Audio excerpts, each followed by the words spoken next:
this afternoon in front of a capacity house in Norman, Oklahoma, Memorial Stadium. It is the opening Big 12 weekend for the Oklahoma Sooners, ranked number 19 in the nation.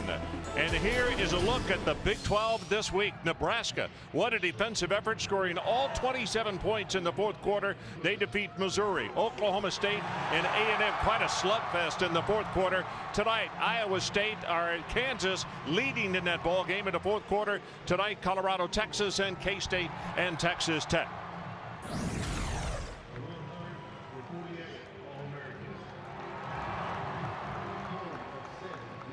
Hi, everybody. Ron Franklin, and welcome to Norman, Oklahoma, and a very noisy house here. It's a great day for football. Temperature in the upper 50s. The sun is shining brightly, and there are a lot of smiles here. And the reason for that, the Heisman Trophy winner, Sam Bradford, has been cleared to play. He is back, and right now, let's welcome into the stadium. Here come the 19th ranked Oklahoma Sooners. There's only one Oklahoma.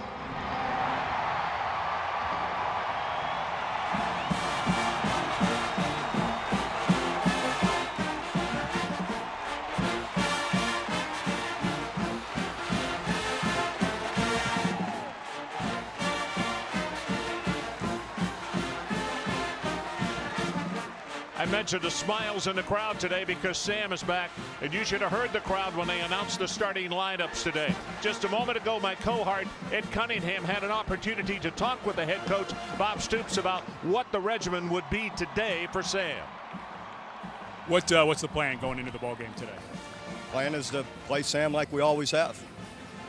And just go as long as he needs to? Well, sure. You know how it is. You don't know what's going to happen. So in the end, Landry's had a great week. He's had a great 3 weeks. So we have total confidence in Landry if we need to go there. But that's not something you're projecting. We're hopeful that he'll be able to handle it like he always has. Great. Thanks, Coach.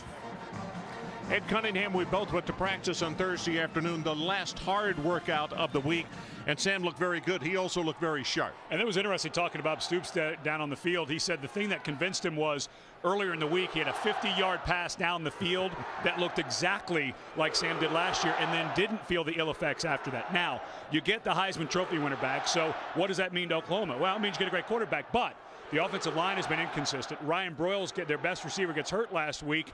What are they going to do? Everyone needs to step up their game for Oklahoma offensively to match the play of Sam Bradford.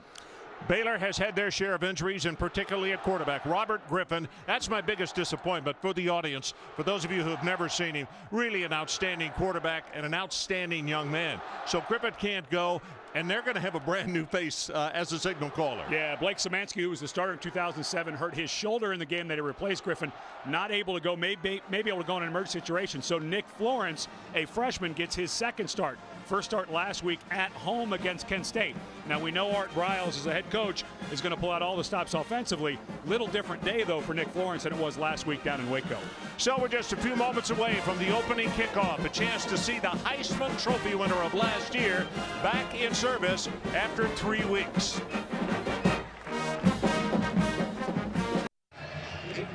So we are back.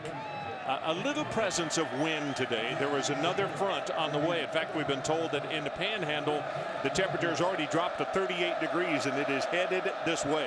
But right now, you can see people with just light jackets on, like Coach Stoops, and the wind only 5 to 10 miles an hour really should not be that big of a factor in the first part of this ball game anyway.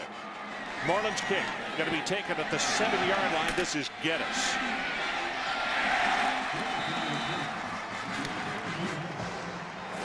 So with Oklahoma having won the toss and deferring, Baylor with the ball in that quarterback profile. Nick Florence, a freshman out of Garland, Texas. It's interesting talking to Art Briles this week. Of course, Coach Briles, the head coach, also calls the offensive plays. He said he's an operator. He leaves the worrying to me, and I've got plenty to worry about with Blake Griffin out, but he leaves the worry, Robert Griffin, and leaves the worrying to me, and very calm. I think they're going to find out right now how calm he is. A nice crowd here this afternoon, and this young man, although a freshman, was on campus last fall, did not enroll, was in there for spring practice, so although a true freshman, he has been on campus for almost a year. Well, we'll find out exactly how unflappable he is, because this is a noisy and partisan crowd. And the pass is thrown complete. Very safe pass. Get him comfortable. And it's Ernest Smith on the receiving end. Here are the impact players for the Bears of Baylor. Well, Kendall Wright's a guy that they're going to move around and get into space. They need him to break some tackles. Middle linebacker Joe Pavelic leads the entire country in career tackles. Not the fastest guy on the field, but always seems to be in the right place at the right time. And Jay Finley, been battling a high ankle sprain, missed the last 2 ball games. They need his physical presence. He's going to try to go, and I think it's key if he can get some tough runs inside for Baylor. That's a key if he can go. Well, right now I'm looking, and it's I think Salubi in the ball game, and this pass is caught at the 49-yard line, and that's Willie Jefferson, the freshman out of Beaumont, and he is a 6'6" target, and he won the jump ball. Watch this. Going one-on-one against Brian Jackson. Underthrown, actually a really nice throw by the quarterback, because Jackson was over the top, so he threw it behind, and Jefferson with good vertical jump at 6'6". Good start for Baylor. Now Jay Finley checks back into the lineup at tailback. Number 32, junior out of Corsicana, Texas. Not too far from Waco. Art Briles, the head coach, pacing the sideline, would love to get off to a good start. And as soon as I get it out of my mouth, the first sack of the afternoon. And guess who? Jeremy Beal just collected his 7th sack of the season, and this is only game number 5. Well, Philip Blake, the right tackle, is going to get beat by an inside move. Excellent job by Beal. And Blake, a first-year starter out of junior college, both tackles, replacing 3-year starters. Of course, Jason Smith was the number 2 pick in the NFL draft, and Dan Gay, who was a 3-year starter. And Beal is just on a tear in the last few games. You know, and one of the things we talked about after watching video yesterday, Danny Watkins at left tackle and Philip Blake, the right tackle for the Bears, it may really get a workout today, because these defensive ends are fire breathers for the Sooners, as the pass is thrown complete to get us, but there will be no gain on the play. Ed, let's talk about your game plan for the Baylor Bears. Well, one of the things that Oklahoma has struggled with last week against Miami, go back to the game against Texas, is middle of the field passes around the linebackers. Also, screens are not going to be able to pass protect. And linebackers for Oklahoma need to flow. Last week they ran up into the line way too much, got caught up in the offensive line of Miami. They need to stay back and flow against this misdirection offense they're going to see against Baylor. Young Nick Florence, the freshman out of Garland, Texas. Back in the pocket, throws long, and a little bit of miscommunication, although on the cut, Ernest Smith, one of the inside receivers, had gotten a little bit of a break on the defender. So with that, it's going to be kicking time, and we'll see the punting unit come on for the first time. And one of the big losses for Oklahoma is Ryan Broyles, of course, was hurt. He's their normal punt returner. Derek Epperson, a junior out of Southlake, Texas, will be kicking to Dominic Franks. So 1 series, 1 first down for the Bears, and they punted away, and movement in the middle of the special teams line. Number 36 offense, 5-yard penalty, still 4th down. Chris Francis, I believe, is the man who moved. So they will get an opportunity to try it one more time. Epperson's kick, driving spiral. He looked really good in warm-ups, and he drives Franks all the way back to the 6-yard line. Brings it back to the 5, near sideline. 20, at the 30, gets a pickup block. He's at midfield, and finally tackled at around the 42-yard line. And that is clearly a case of very good blocking on the part of OU, and also he outkicked his coverage. It was a wonderful kick, 47 yards, but it's 49 on the return. And you saw Coach Stoops walk over and put his arm around Dominic Franks, a young man who's had a couple of struggles this year at cornerback. Gave up a long pass against BYU, another one against Miami. Hannah with a key block on that run. So Bradford settles in at quarterback, and a little option play to begin things. DeMarco Murray and Murray is going to take that for a gain of very close to 7 yards. Now, as we look at the quarterback profile, we may have to go quickly because Coach Wilson, the offensive coordinator, loves the hurry up. Didn't expect the first play back to be an option. I will say that. I was a little amazed myself. Picked up 8 yards or 7, so not too bad. Bradford, first pass since going to the shelf with that shoulder injury, and the ball should have been caught by DeMarco Murray, but he was hit by Joe Pavelic. As soon as the pass was thrown, or as soon as the ball got there, it's incomplete. Hurry up again. Running play near side, and Baylor says no. They closed the door for a loss of a half yard, and it's going to be a 4th down and about 4 yards for the first down. What do you do, Ed? Chris Brown, a young man, when we look at the impact players, as Oklahoma looks like they're going to go for it. Trent Williams at left tackle needs to play better, and Jeremy Beal, we've already seen his impact. Not surprised at all that they're going for it here because you're in that tweener distance between a field goal and a punt. So 4th and 4. They need to take it to the 31. And Bradford now is going to threw it a little bit high. Had his man open, but he was throwing, as the expression goes, against the grain to Brody Etheridge. And it's going to be Baylor football on the 4th down not being made. We'll be right back. No score.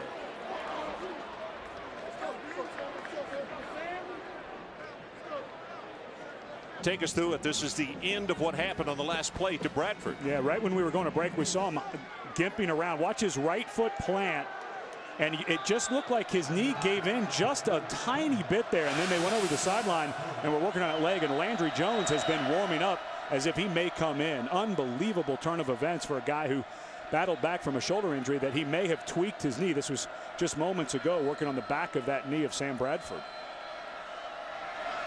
Well, obviously, we will find out what we can as quickly as we can.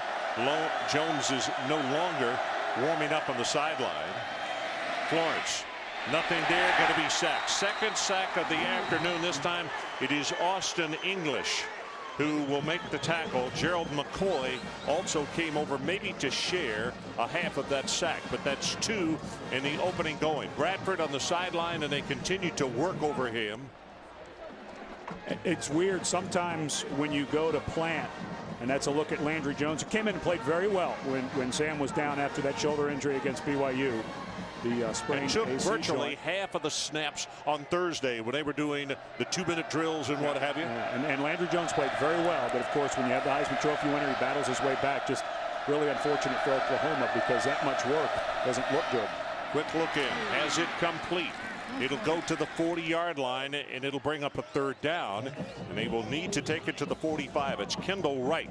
Kendall with great hands, a sophomore out of Pittsburgh, Texas, and now he is shaken up. He's a speed guy. He is the man that they line up with the direct snap sometimes, which is what they're doing right now with Nick Florence. 3rd down. Now they look to the sideline and possibly an audible.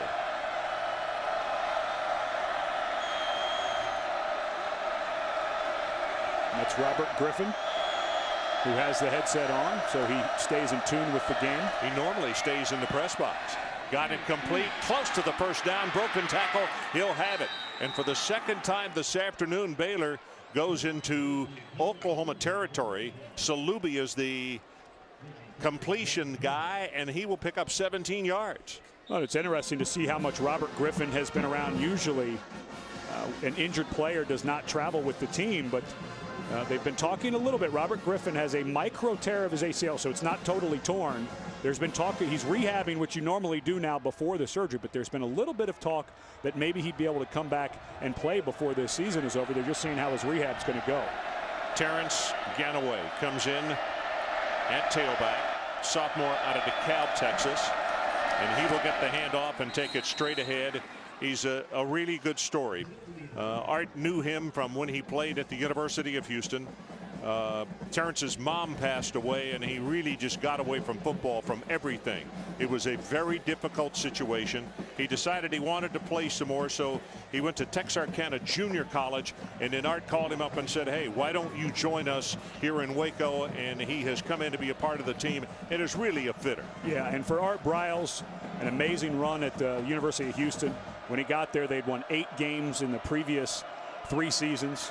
4 out of the 5 years Art Briles took Houston to bowl games. Of course, Baylor has not been to a bowl game since 1994, but Ganaway, a guy who ran for 550 yards for them in 2007 at Houston.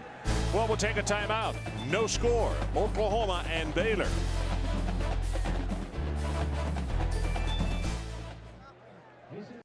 ESPN's college football on ABC. Brought to you by the Ford F-150. Built Ford tough. Dr. Pepper. Drink it slow. Doctor's orders. And Verizon Wireless, America's most reliable wireless network. Located high atop Persimmon Hill in the rolling hills of northeast Oklahoma City, the museum and beautiful gardens offer history, art, shopping, and dining experiences to guests from around the world. Ron Franklin along with Ed Cunningham, and welcome back to Norman, Oklahoma. Opening Big 12 conference game, and on the sideline Bradford continues to stand, and you notice he does not have his headgear with him, not right now. He tweaked a knee on that last series, and we're anxious to see when the offense comes back out if he is a part of it.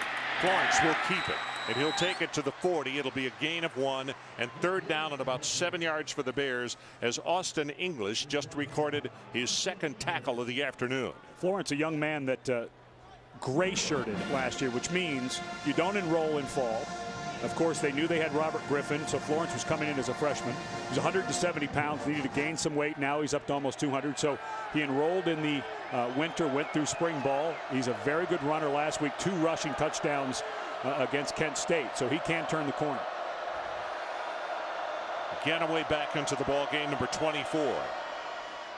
Pass thrown behind the intended receiver, and it's going to be a 4th down situation, as David Geddes simply could not get around quickly enough to receive that one.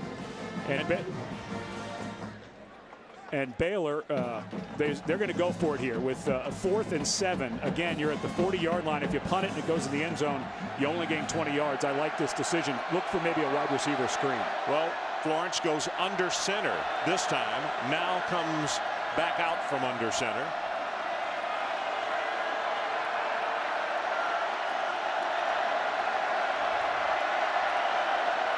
From the shotgun, middle, got it complete. That'll be enough for the 1st down. And again, Ernest Smith, that inside receiver, and they like that quick pass. And it's virtually impossible for the defenders to put pressure on him because it's raise up and throw. Yeah, and the thing about Art Briles and his offense is they're going to go fast now too, it looks like. Well, they back out, but they do so much misdirection. Remember how great his offense was with Kevin Cobb at the University of Houston, but that's just a standard slant.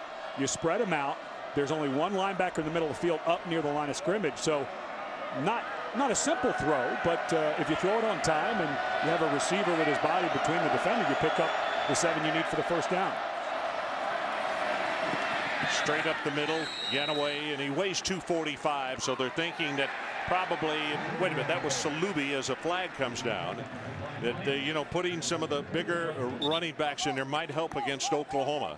But the flag in the backfield, let's check it out. After play had ended, personal foul, number 59, offense. Hands to the player's face. 15-yard penalty. Down counts. 2nd down.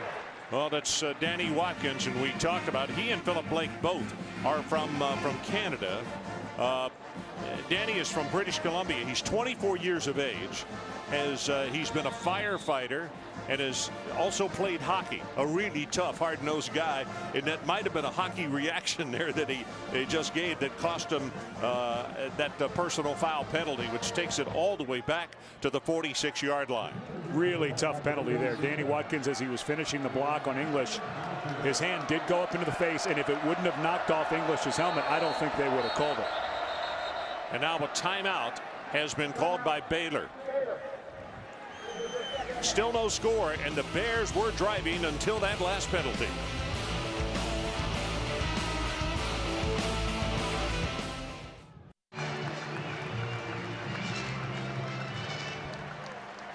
Well, MetLife is providing these dramatic views of Memorial Stadium and its capacity house today of the University of Oklahoma campus as well. MetLife provides coverage of major sporting events while also providing you with guarantees for the ifs in life. Here's the situation. It is second down, and because of the major penalty against the Bears, they will have to take it all the way to the Oklahoma 22-yard line to record a first down. Jay Findlay has just checked back into the lineup, number 32, as the tailback. This is the 9th play of the drive. It all started back at the 35-yard line.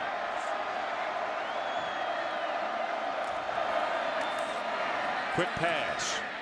Blocker in front, and a nice job in the open field. Geddes is caught by Jeremy Beal with an ankle-high grab, and Ed, if he doesn't do it, he might have been going for a big pickup. Great call by Art Briles. They faked a run play, but they got an offensive lineman out front. But watch as the ball is caught, Beal right on the spot. This guy is he's not off the charts with his speed, his strength, but he just has a great awareness. A former middle linebacker making a great play. It's 265 pounds moving like that. Pass in and out of the hands of the intended receiver, and that was Kendall Wright. Glad to see him back in the lineup. We saw him limp off the field after a catch over the middle just a while ago. It was Brian Jackson on the cover. Well, that was a wonderful throw by Nick Florence. The coverage got there right at the very end, but Kendall Wright he's still not looking 100%. Was not able to really go up and try to fight for that ball. He also was looking back into the brightest sky, the brightest part of where you have to look this afternoon. It's become a little hazy, but it's still a pretty bright sky as a flag goes down, and the punt hanging lazily and now will drift into the end zone. Let's check the marker. 43 yards on this kick. And what everybody in this building wants to know is who the quarterback is going to be strutting out for Oklahoma. You'll hear a large cheer if it's 14, and I'll tell you. Legal formation offense, more than 4 players in the backfield. Penalties decline, result of the play, first down Oklahoma. Well, obviously he tweaked something, but they don't think he hurt himself badly enough that he should not come back in, because there he is right in the middle of the huddle. And if you just joined us and wonder what we're talking about, had nothing to do with his shoulder. He was running to his left and threw a pass and tweaked his right knee. And they checked it for quite a bit on the sideline and gave him his headgear back. And the way he was walking around, it didn't look like it felt great. Obviously, they're not going to put him back in if they're concerned with any kind of cartilage damage or anything like that. But he did look a little tender while he was walking around on the sideline. Chris Bound comes into the ball game at tailback. And Brown will take it for 1, and that's about it, as we're about to go under 5 minutes in this opening quarter. Interesting that Baylor started the ball game, and they only had 1 running play for a long time, and now they've started throwing a bit. Oklahoma now trying it on the ground a bit with a second down and 9. Here's Bradford. Pitches it back to Brown, and he will only have a couple of yards. Going to be a third down and long for Oklahoma. It was interesting talking to Kevin Wilson, who was taking a little heat this week about what some people thought was conservative play calling against Miami. I understood a lot of those calls at the end of the game with the way his offensive line played, but trying to find some identity. They lost Gresham, they now lose Broyles, they get Bradford back. They're just trying to figure out who they are. Blitz coming off the corner. Pass is complete at the 40-yard line. That is an excellent job on the reception. 12 yards by Cameron Kenny. And here is a young man, the junior college transfer out of Dacula, Georgia, who has really stepped up. Big game last week against Miami. Got a little bit of confidence. Bradford looking for anybody to take over that role. Joaquin Iglesias, Manuel Johnson, and Ryan Broyles all gone. Great grab in the flat this time by Caleb. Caleb down the sideline, and a flag comes in late as he is bumped out of bounds at the 42 of Baylor. Jordan Lake on the play defensively. 21 yards if the play stands, and it will not. It's going to come back. 24 offense, 10-yard penalty, repeat first down. Well, there's Dewan Miller as you look at Kevin Wilson. Dewan Miller is a young fellow sophomore out of Metuchen, New Jersey, a 400-meter guy in track. And he is just he is an all-airport guy, 6'4", 222, and can run like the wind. And he's not a good practice player, but they're trying to see if, hey, he can do something in the game, but he just got a holding call. Yeah, and Kevin Wilson said he had his best week of practice, so they're expecting him to step up. That pass caught by Eldridge, Brody Eldridge, and that's going to be enough for the first down at the 46 of Baylor. A story on Eldridge is the fact that he was all conference as a tight end 2 years ago and didn't even catch a pass. And let's look at the motion, and it's so familiar. That was the first thing I looked at when we went out to practice on Thursday, was what did his motion look like? And that was the key. Talking to him yesterday, he said, with that injury and talking to all the guys who've had it before, don't come back too soon because you'll alter your motion. He has not at all. Well, this running play is going to go for very short yardage, maybe a gain of 1. That is the first thing that you look for. And one of the mistakes that a coaching staff can make is all of a sudden a guy does change his motion because of pain. And the thing about an AC joint sprain, pretty much anybody who's ever played quarterback has had one. So there's a lot of knowledge about how to come back. It is not a For the snap, timeout Baylor. It is their third of the half. It'll be 30 seconds. 30 seconds. Big Phil Taylor, the transfer from Penn State, number 11, stood up in the middle of the line and said, we want a timeout. Well, and you go back to that BYU game and you see the hit that caused the AC joint sprain, and you wonder how this doesn't happen more often. It's basically landing on the elbow with weight on you, jams that shoulder into the joint. And like I said, Chuck Long was back on campus this week to talk about the AC joint. It's located at the top of the shoulder. It's the pivot point for the arm rotation, ability to raise the arm over the head. But the key is, and I talked to a shoulder specialist this week out in Los Angeles, and she said, you will get all of your range of motion back and you will get all of your strength back if you give it time to heal and rehab, which is exactly what they've done with Sam Bradford. Shouldn't have much of an impact on his future at all. This running play is going to go for about 5 yards. That's DeMarco Murray back into the ball game. And folks, just a moment ago, that timeout that was called by Big Phil Taylor, Baylor has already burned all of their timeouts, and it happened at the 4:50 mark of the first quarter. I know that Art Briles certainly didn't plan it that way, but that's the way they had to do it. A lot of new faces, and that does occur. Block near sideline on the fade at the 20-yard line, incomplete. Cameron Kenny. And here is another kind of tweener fourth down, which Oklahoma will go for. But, you know, another interesting thing, Bradford came out this week and said that surgery may be in the future. And talking to that shoulder specialist, she said it's very normal to come back, play for a while, and if it starts to bother you going for the surgery, it's a pretty simple procedure. They shave the bone, and she said the success rate for it is huge. So a lot of people thought, oh, no, there may be surgery in the future. But in talking to that specialist, she said, will not be a problem. He should be fine, even if he has to have that surgery. Tress Way will come on to punt. Bob Stoops says, nope, we're not going to go for it. And he will try to pooch it, and he pooched it too far. Into the end zone. Baylor will take it over at the 20-yard line.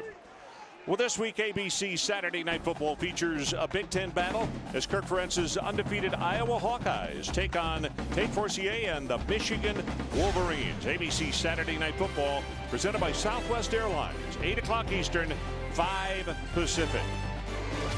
Well, it'll be interesting to see how Tate Forcier from San Diego, California, a little bit of snow today in Iowa, might be some tough weather conditions at Kinnick Stadium, how Forcier from San Diego reacts. The thing that might make it even tougher, though, Michigan's leading ground gainer had a concussion and is not going to be able to go in that ball game this evening. Brown, right? And Brandon Minor, who's been battling an ankle injury, should be back. And Rich Rodriguez says he's as healthy as he's been, but that high ankle sprain is tough to get over. Pass thrown complete, short, quick one to Brad Taylor. And defensively, I tell you, Proctor just all over that thing. He absolutely, Sam Proctor, a sophomore, he's out of Pearland, Texas. Came in as a quarterback. It looks to me like he's learning defensive back very quickly and very well. No gain, second down.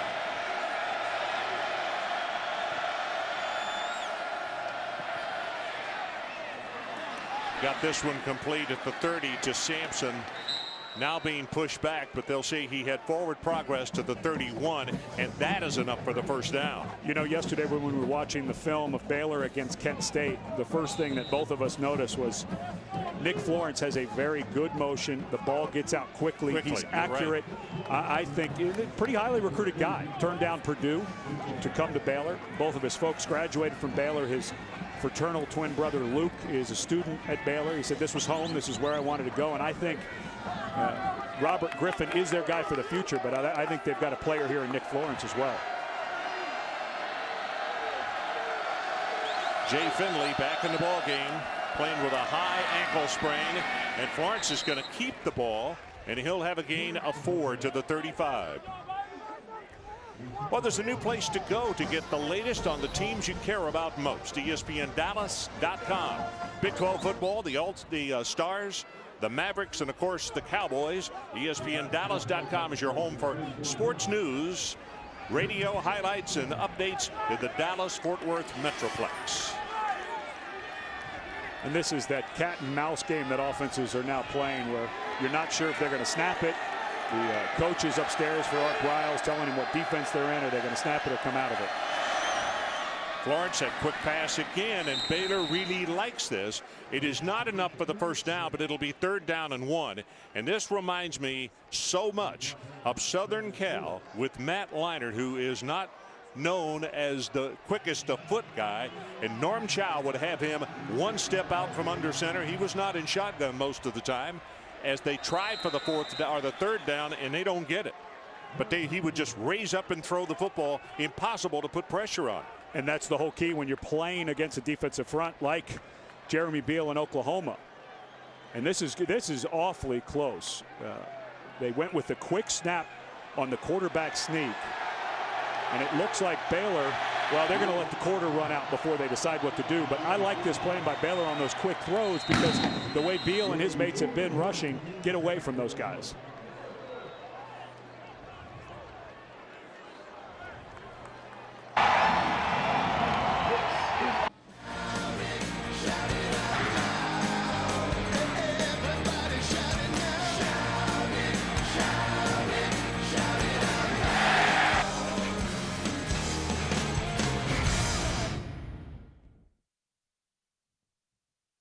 ESPN on ABC.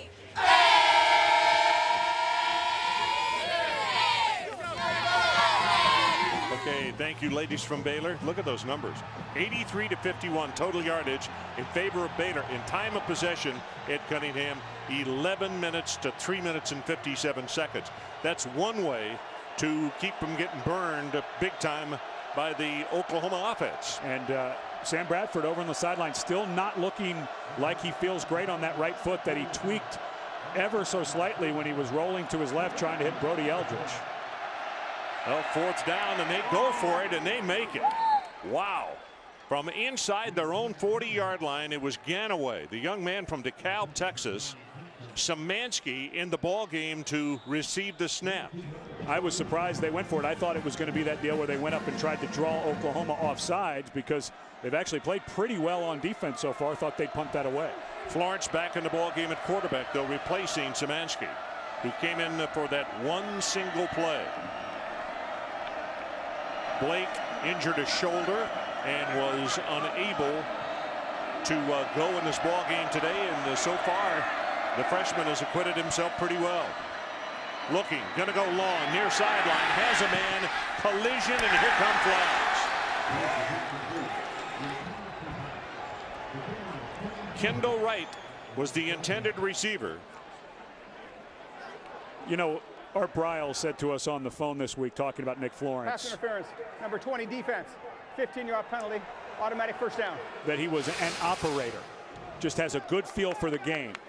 When you're a receiver and you see that the defender has his back turned and is trailing, if you throw it short and inside, this is exactly what you get. Carter was late getting around, made contact with Kendall Wright. I think this is the proper call, but Nick Florence does really seem to have a nice feel for this game. A lot of times you'll see a young quarterback try to air that thing out, and your receiver really doesn't have a step. So why not underthrow it to the inside with your receiver looking back? He stops and runs right into the defender, and you get this call. Salubi in motion, bottom of your screen, and a quarterback draw. Another flag comes down, and that, from where it was thrown by the umpire, going to be offensive holding.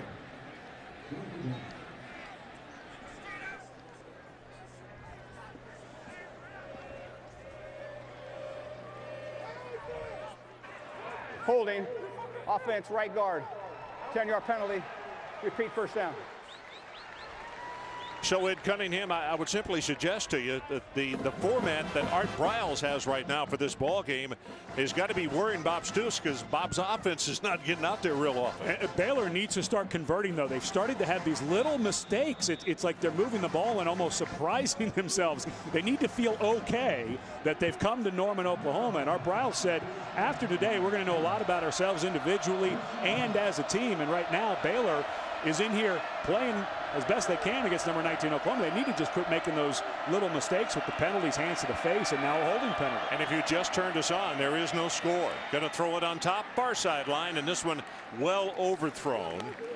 But the Bears also serving notice to the cornerbacks, that time Brian Jackson, and to OU, you know, we will go on top on you. And Art Briles, got to know him a few years ago, did one of his bowl games while he was at Houston. What he's setting up right now with those long balls, not only because they're trying to hit him, but he's also setting up for those corners to realize you need to be bailing out. Now watch as the game goes on, he'll start getting more and more wide receiver screens in when those guys bail out. Well, in the first quarter, they had over 11 minutes time of possession. This drive here, Ed, is the 8th play, this one right here. They are holding on to the football. Screen pass against the defense, good call here. And they're going to wind up gaining about 12 yards of that back, 10 of the penalty, and 2 more. Salubi on the receiving end. Well, and taking a look at Art Briles, and has spent his entire coaching career in the state of Texas. Played at the University of Houston, was a wonderful high school coach, went to Texas Tech as a running back coach. The Four Fingers, 4 state championships in Texas high school football. And folks, that's equivalent to a lot of wins on any level. Third down. They need to take it to the 33 of OU. Florence steps up into the pocket, turns the corner, and has to go out of bounds at the 40-yard line, well short of the first down. But he did the smart thing. When you have a not so large number of quarterbacks, you got to be smart and do something that is expedient to save your body. And it seems like every offensive series has stopped on the 40-yard line of the opponent, and now again they're going to go for it. Absolutely. And again, I like this call. Ganaway this time at tailback.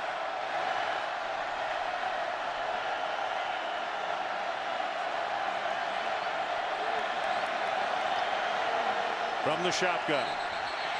Far sideline, caught at the 21-yard line. I beg your pardon, Ernest Smith, incomplete pass. Well, they were Try for the snap. False start, offense, number 59. 5-yard penalty. Still fourth down. You know, this is one of those things where when you got a fire breather coming at you, you leave early. Sometimes you line up wrong. I jokingly said with John Morris, who does the radio play-by-play for Baylor before the ball game, you know, with Watkins and Blake, the 2 tackles from Canada, Austin English, the left defensive end, working against Watkins. He's from Canadian Texas, so there are a lot of Canadians doing battle on that field this afternoon, getting after one another. The Canadian from Canada was a little early because the Canadian from Texas was about to get a good jump on him. Kick into the end zone, 46 yards in the kick. Timeout, no score, Baylor and Oklahoma. A Heisman Trophy that season. And see play number 22 is going to be revealed tonight at 8 Eastern time. Our situation, 12:01 to play, first half. Oklahoma, Baylor locked up, no score. Sam Bradford back on the field.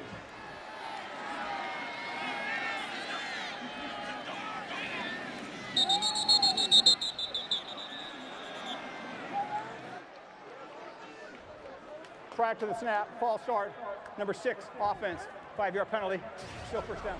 Well, in case you joined us late, Ed, take it here. Yeah, and very first series, right as Bradford tried to throw across his body, his right foot just landed weird, and he got over the sideline. They started working on that knee.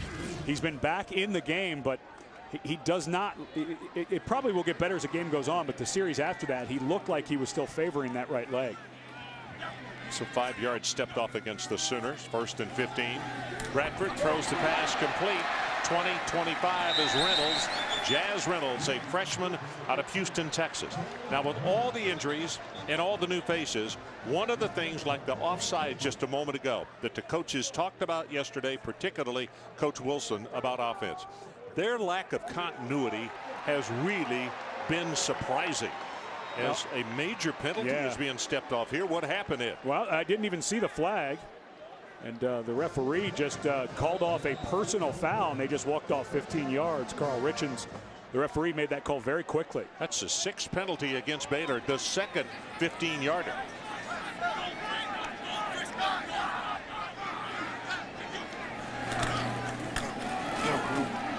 Brown going to take it to almost the 50-yard line. Well, the song Boomer Sooner was written in 1905. From what university was it borrowed? The Aflac trivia question for today. We'll be back in just a bit to give you that answer. Bradford back to throw, has a man wide open, underthrows it, but a great job by the receiver. That's DeMarco Murray at the 31-yard line. Well, you talk about new bodies everywhere. Murray now having to play some wide receiver with Ryan Broyles out. Well, hurry up, and the running play is not going to go anywhere. Pavelic is there to make the tackle, as Brown simply could not get out of his grasp, and it's going to be a 2nd down and 10.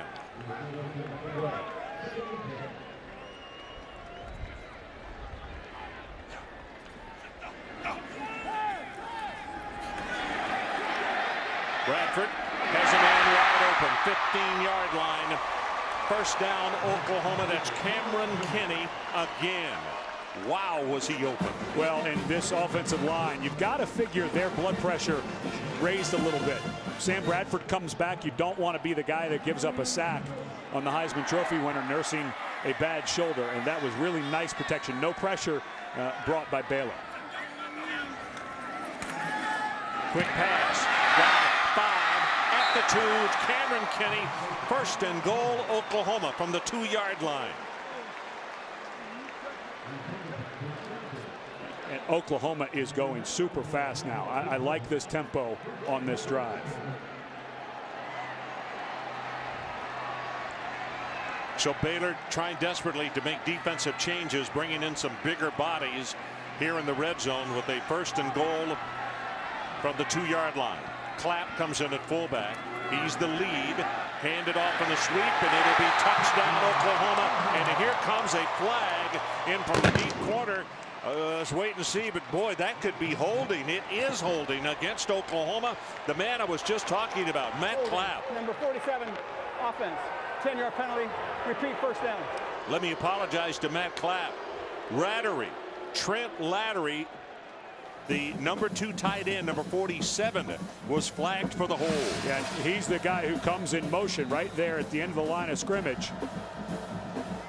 And as he tripped and fell down, he completely pulled Antonio Johnson to the ground. A good call by the officials on the spot. Show a new 1st down, Ed, and they push it back to the 12-yard line. Now a flag from the other side, and quite frankly, every one of these probably are exactly right. But the crowd is getting a little antsy about all the laundry. Ball, illegal substitution. Defense, 12 players on the field at the snap. 5-yard penalty. Still 1st down. It's interesting. This exactly the penalty on Rattery was exactly what Bob Stoops was talking about yesterday. This offense not as good as it was last year. He said those little penalties really hurt us this year, not as much as they did last year. And boy, those are not little when you get a touchdown and you have to go back to the 12-yard line. 11th penalty of the game, 7 on Baylor. Pass over the middle, incomplete. Little too tall for Cameron Kenny. And you've got to keep this in perspective. That was not a good throw by Sam Bradford. But here's a guy who's only been practicing for 2 weeks. Kenny, a guy who they didn't suspect would have to play as much as he is from junior college. They're still trying to get used to some of these guys. Yeah, it's the quarterback's got more than he can say grace over as far as learning all these new receivers. Swing pass, incomplete. Chris Brown, and Scotton was the man who was trailing on the play, and if Zach had turned around, he might have had an interception. Well, and don't forget, you're also missing Jermaine Gresham, the fine tight end, who best in the country. And in this exact territory is where Josh Heupel, the quarterback's coach, and Kevin Wilson, the offensive coordinator, miss a ton. You're exactly right. What, he had 61 catches last year. Third down. Bradford gets it away, caught inside, and here comes a late flag hit. Cameron Kenny with what appears to be a touchdown, but let's check the marker.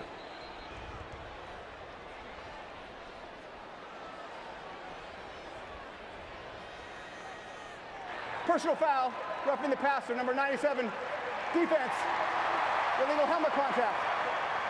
Half the distance to the goal, first down. Now that's Trey Bryant, knocks over the center and hits him high. And Cameron Kenny did not catch this, but you cannot go up and put your hands or your helmet near the helmet of the quarterback. Not much of a hit, but they will call that every time. First down, straight ahead with the handoff, down to the 2-yard line. And folks, if it's a broken record, if it sounds like it to you, we go in and then we come back, and then we go in a little bit further and then we come back. That is now what, 8 penalties on Baylor. Eight penalties on Baylor, and 3 against Oklahoma. And he didn't get into the end zone here either. Yeah, and here come the boos, and this is what Kevin Wilson has been dealing with all week because of what happened last week against Miami. People thinking he was too conservative, so people a little bit on edge. I think they're a little unrealistic with their expectations, but this is tough right now for them to take. Play action out in the flat, and the ball is dropped by Matt Clapp. Now Kevin Wilson didn't drop that. No. No. And look at this guy. Say, where's the holding call? And now it looks like on 4th down that Oklahoma will go for it. I think that Bob Stoops a little upset. So now I think you have to look for Sam Bradford. Do not run this ball. Let your quarterback maybe some crossing routes. That is the 4th drop by Oklahoma receivers in this first half.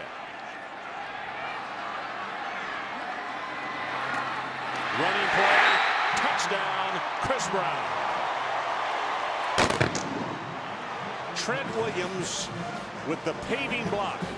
And somebody is finally on the scoreboard, and it's the homestanding Oklahoma Sooners at the 8:26 mark of the second quarter.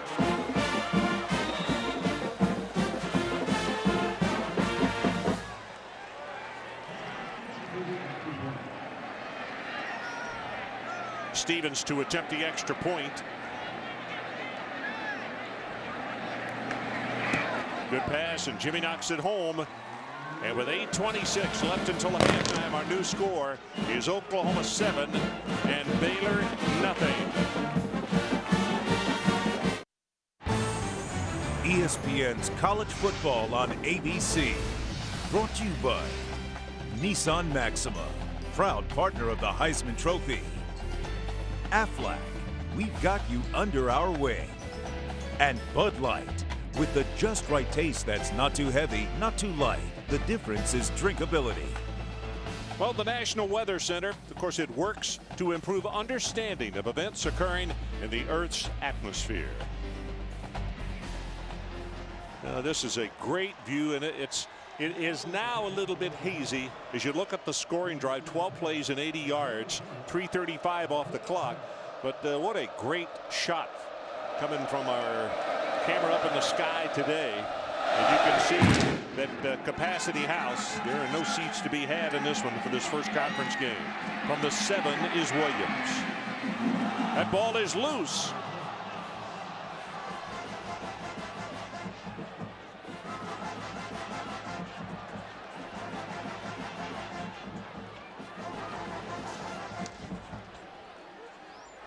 Now that looked like I'll tell you what, both teams pulling players off, and now those are the biggest discussions, and it is going to stay with Baylor. Matt Wider, let's check with you in New York City.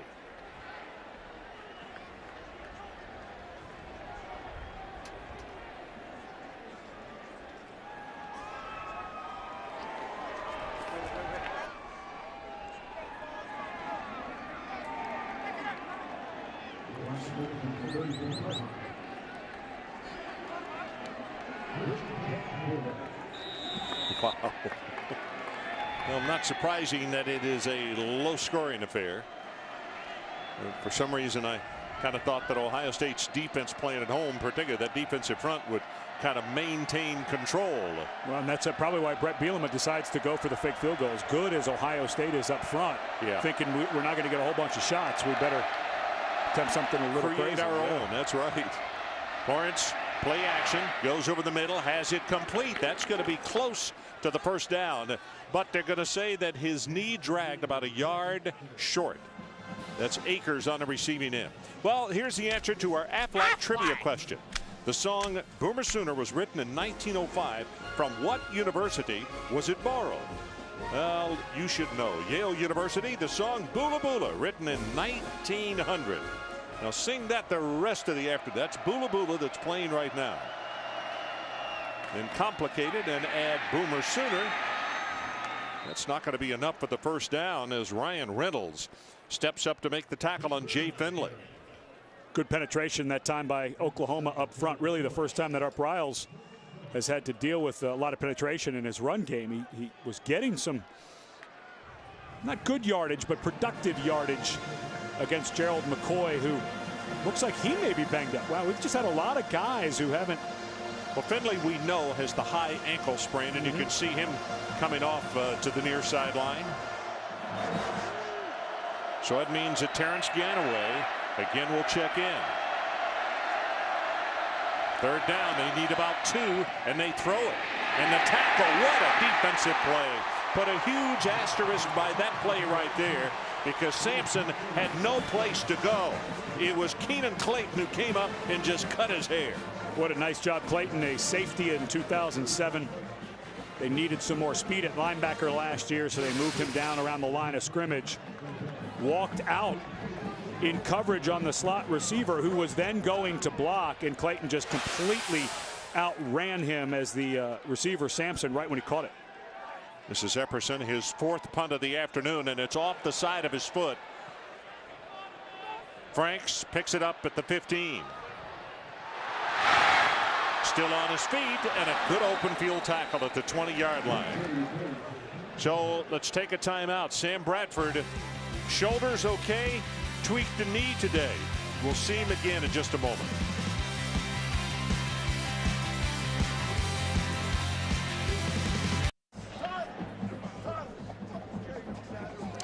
Welcome back to Norman. Right now, let's take a look at our Pacific Life game summary. You wouldn't really expect that Nick Florence, the freshman making his second start, would be statistically better than Sam Bradford, but he's had a few more tries, and Bradford tweaked that knee, and then he's had a couple of throws sail on him, and almost all new receivers. You've got to keep that in context, all the new guys, and of course with Ryan Broyles, the most experienced receiver, getting hurt last week, take another guy out of the mix. It hadn't been a great day so far for Sam. Eldridge in motion. Play action, and Sam is in trouble, and going to be sacked at the 10-yard line. That's Trey Bryant, the senior out of Dallas. Berkner, 6'2", 315 pounds. Well, and that was just a run over by Bryant over Stephen Good, the guard who just checked in the game, usually a backup. Straight bull rush, ran him right over and got into the lap of Bradford before he could get rid of it. So with his second down and with the loss, they got to take it all the way to the 30-yard line. So it's 2nd and 20. Swing pass. Brown stepped out of bounds at the 23. And now here is a flag.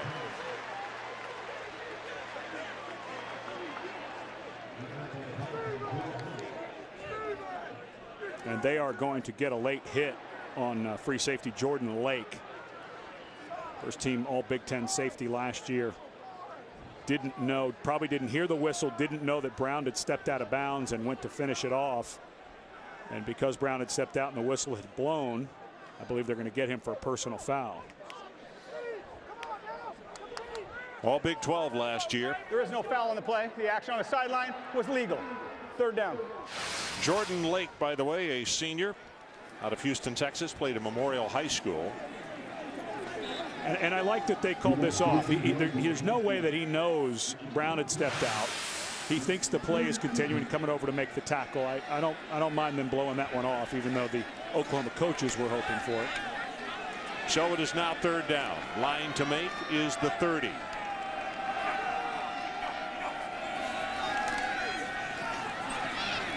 Bradford. Boy, somebody blew a coverage as that receiver was wide open. And that's Caleb. Hang on. 40. 35. Stopped inside the 30 at the 28. Brandon Caleb, a junior out of Atlanta. 49 yards. Well, there's Caleb in the slot. Runs an out cut. And because the deep route was run to the outside to Jazz Reynolds, the linebacker Jones late getting over. Bradford over the middle. Got it complete at the 13-yard line. And it's Brandon Caleb again. This time good for 16 yards. So that's 65 yards in 2 plays by him. Caleb, a guy who was most experienced after Ryan Broyles went down. So you can see Bradford starting to rely on him a little bit. Option play, pitches it back to Brown.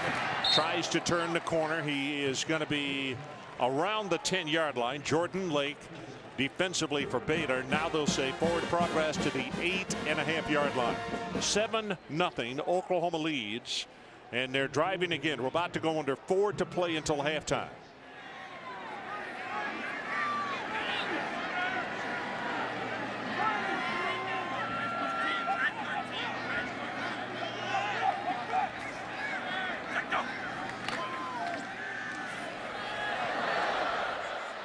Well, I have a feeling as Bradford got knocked down after, well, actually, that was the tackle that got knocked down right in front of him. I think he was just throwing that one away. I hope so. Yeah, shaking his head a little bit, though. I'm not so sure. I'm not so sure that ball just didn't slip out of his hand. Could have. Yeah. That's exactly right. Madu into the lineup, and they're using him at wide receiver much more now instead of running back. He's playing in the slot.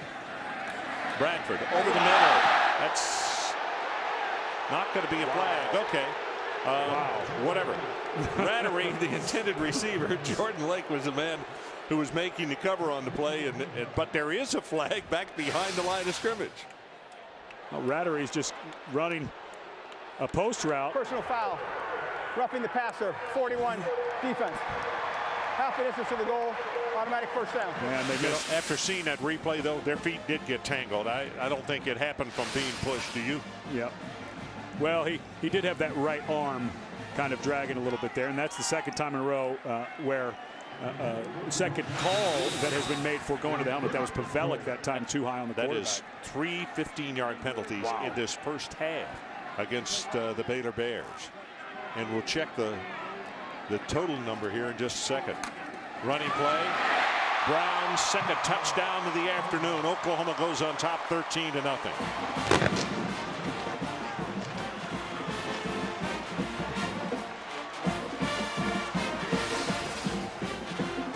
Well, this offensive line, which lost a ton of guys. A little bit of a power play where the backside guard pulls around. Of course, they graduated Phil Lodeholt, Duke Robinson, Brandon Walker, John Cooper. Robinson, Lodeholt, and Cooper all in the NFL. And this offensive line just trying to find their way right now. Not dominant, not consistent, but trying to get better each week. Stevens with the extra point. And at the 3:48 mark, that's what we have left until halftime as we go to break. One more look at Chris Brown making it Oklahoma 14-0. We'll be right back.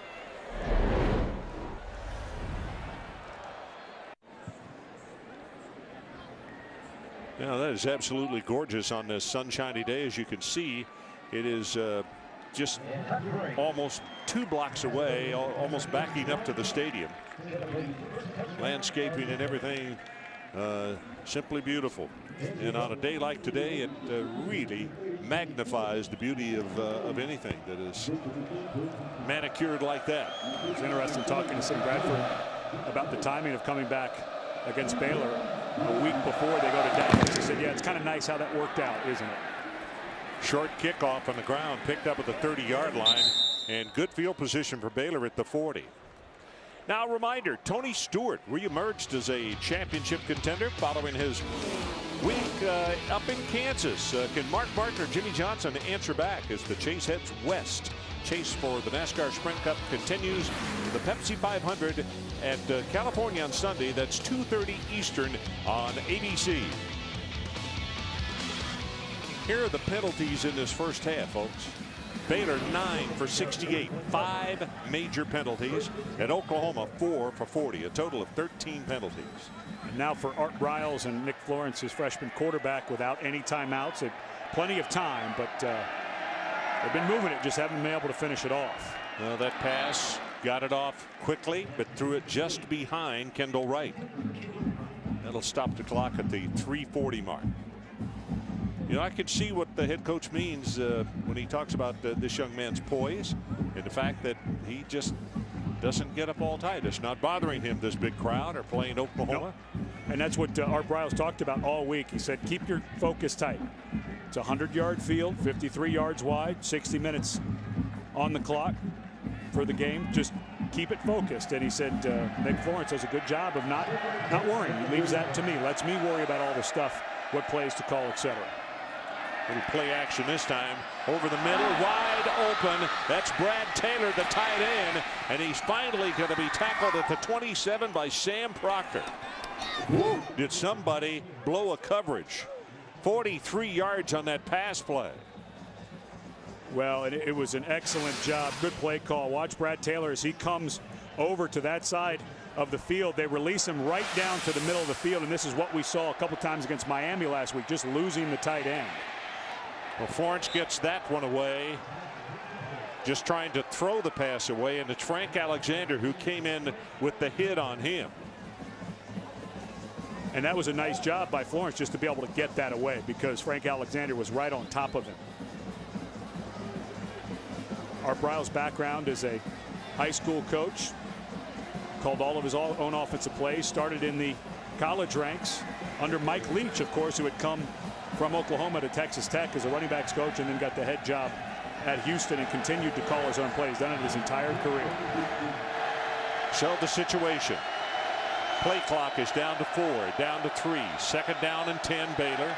Inside the 20, fade route, and it is caught. And that's Willie Jefferson, who climbed the ladder again, the 6'6", 210-pound receiver. And they're going to say now incomplete. Yeah, came in late. You know, we talking to the coaches, they said they were going to try to get Jefferson 6'6" with a 40-inch vertical jump. And let's see if that ball did in fact hit the ground. Yeah, it did. That's the right call. Jefferson almost came up with a great catch. Couldn't secure it. Couldn't quite lock it in. This shot right here will tell you. Well, actually, Brian Jackson, by yanking on his right arm, nice pulled job. it away from it. Really was a good job. So it's third down.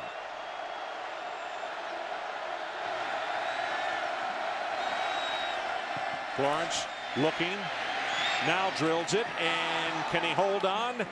Yes, he does at the 3-yard line. Ernest Smith.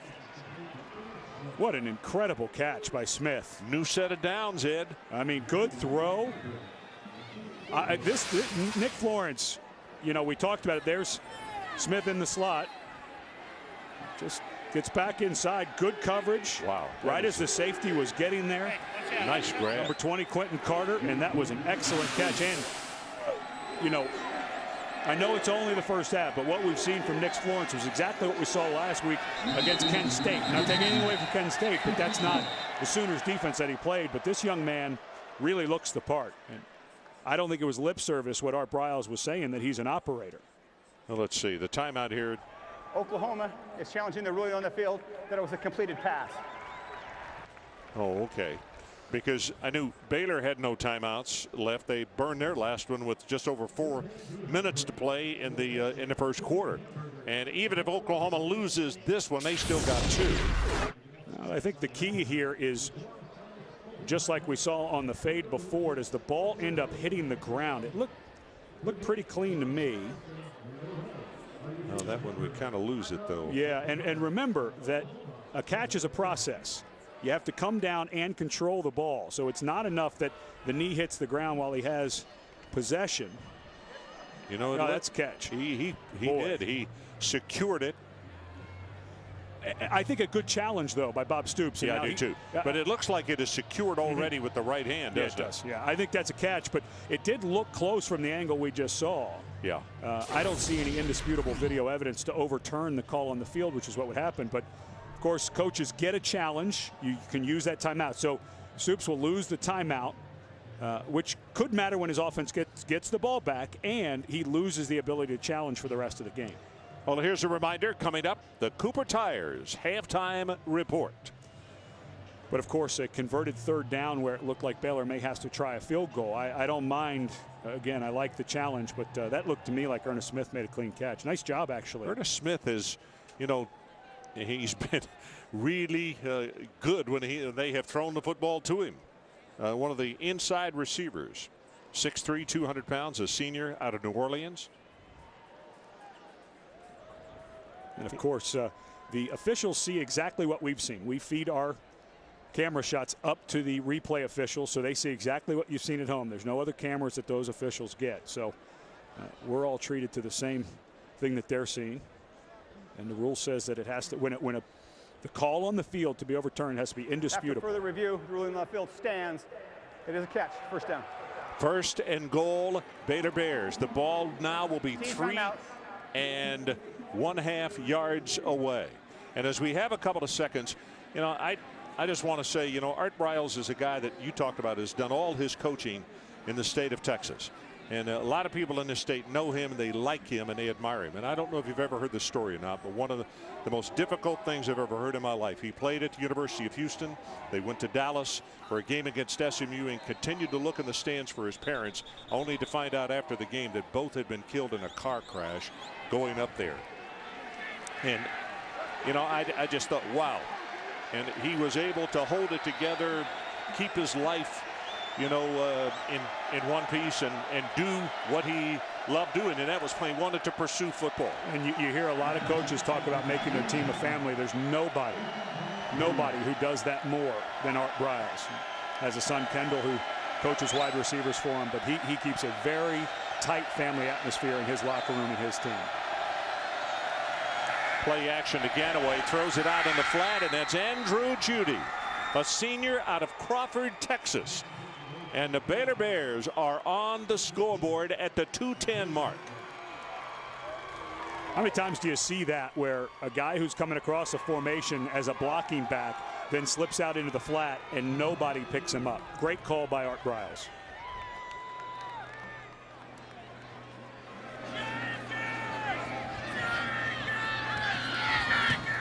Parks with the extra point attempt. He's got it.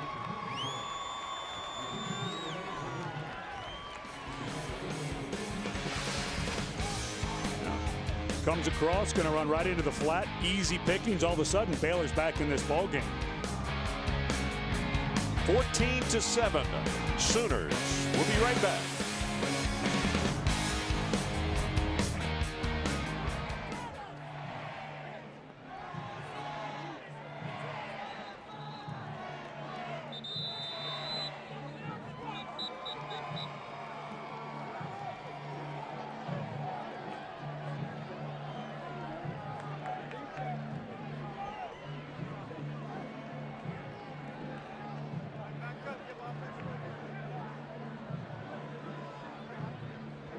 Let's do it.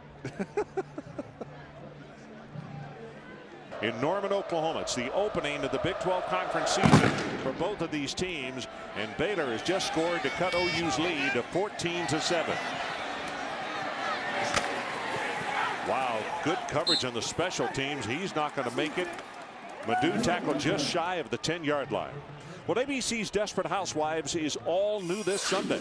It's everything you expect from Desperate Housewives, lovers, liars, and alibis. And an old fling comes back to tempt Gabby in what could be the hottest episode of the season. That's Sunday night at 9, 8 Central on ABC. And I know where Ed Cunningham will be on the West Coast. Watching a replay of Oklahoma Baylor, most likely. And for Sam Bradford, all of that experience, unfortunately, all around him is inexperience. I think this is a key drive, not just for this game, but for the season, to see how they react. 2 timeouts, 2:04 deep in their own territory. DeMarco Murray in the ball game, and he's going to be stopped after a gain of about 4 on the play. And I think, if nothing else, what the coaches would like to see is the word I brought up on that last drive: continuity, and not a lack of. They want continuity, which is what the Sooners have not had on a regular basis in the early part of this season. Pass completed. Jazz Reynolds, and Reynolds will have the first down. And now the hurry up by the Sooners at the 30-yard line. That's good for 13 yards.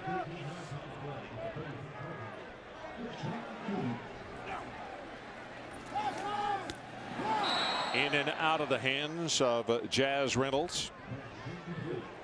It looked like Reynolds, a true freshman, was not ready for that ball. It was thrown a tiny bit low. It looked like what you were talking about just earlier in this period of new receivers and everybody growing accustomed to each other. Screen. Murray. 40-45. And enough for the first down. Pavelic making the tackle for Baylor, and he's got a bunch of them in the first half already. OU quickly back to the line of scrimmage. Chris Brown comes in a tailback. Deep over the middle. Has him. 35-yard line. Brandon Caleb. And I think Baylor allowing Sam Bradford with a 4-man rush to stand in that pocket is a mistake. Because right now, he's the Heisman Trophy winner for a reason. He's a great pro prospect for a reason. And the offensive line for Oklahoma has struggled picking up the blitz. I'd want to see pressure. Here comes pressure this time. They throw it complete, but a good job defensively. And that's the first catch by DeJuan Miller. Miller, as we talked about earlier, that a big target. 6'4", 224 pounds. And they're trying to get him in action more and to get the football to him, because once he catches it, he can really run well. As we said, he's a track guy. And we have a 30-second timeout. Let's go to New York. Matt Weiner, what do you have for us?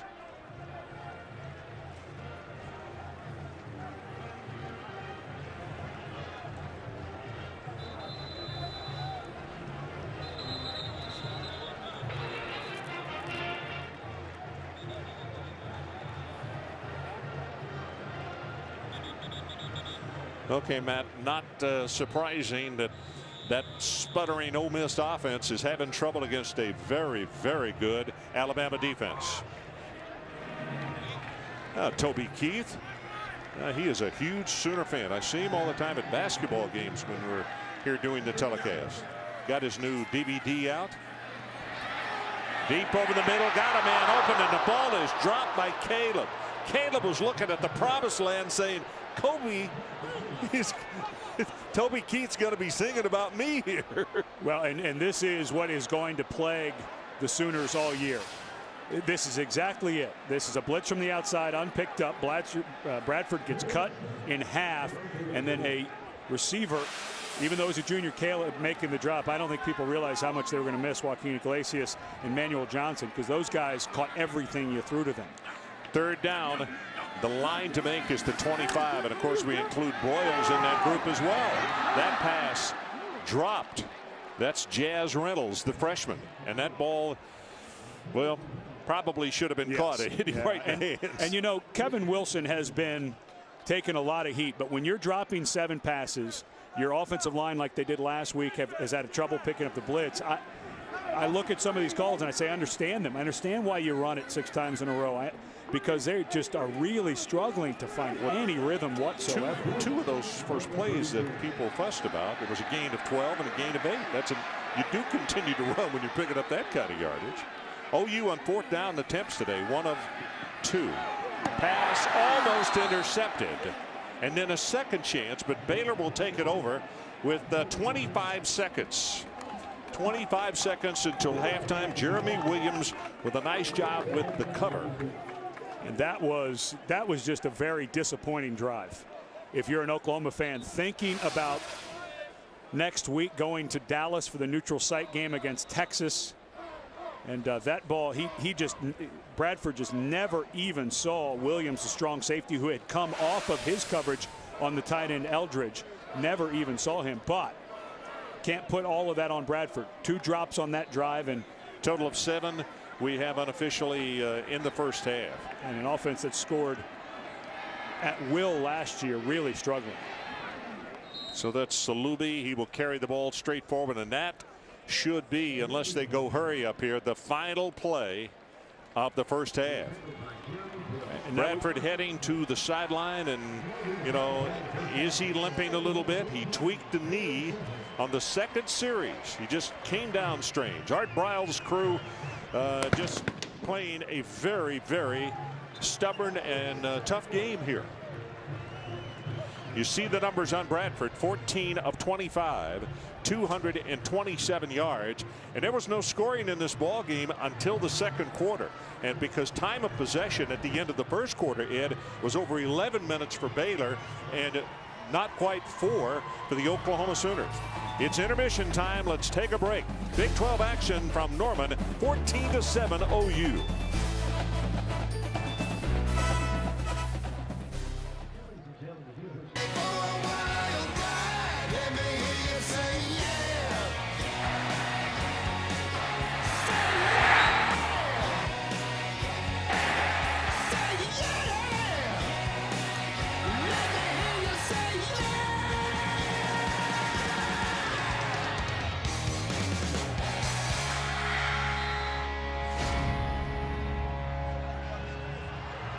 Well, for those of you who have been with us, an absolutely gorgeous day in Norman, Oklahoma.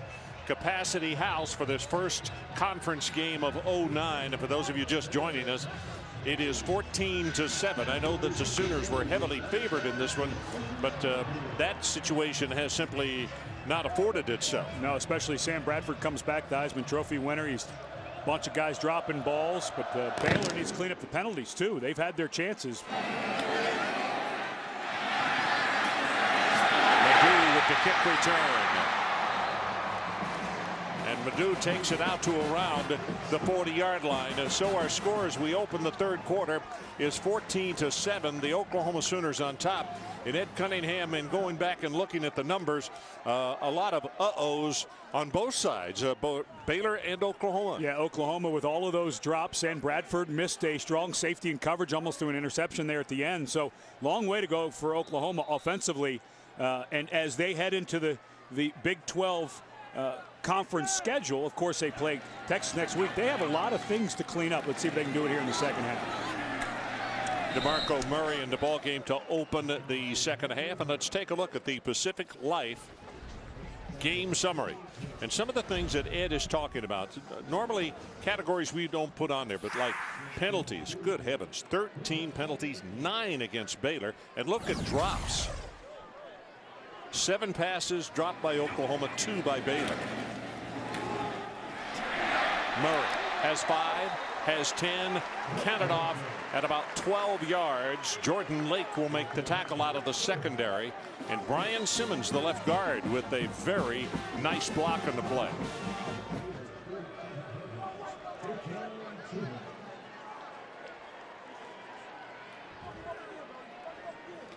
From the shotgun, Bradford pitches it back, and the ball juggled just a moment by Murray. Then he rights himself and winds up with a gain of a couple. Ed, let's complete this right here. Only 2 yards rushing by Baylor in the first half. Nick Florence played very well, 16 of 23 for 164 yards, but it was those penalties for Baylor. Remember those 2 15-yarders, personal fouls on Sam Bradford where they went to his head, and then he had 5 major penalties in the first half. That's a chunk.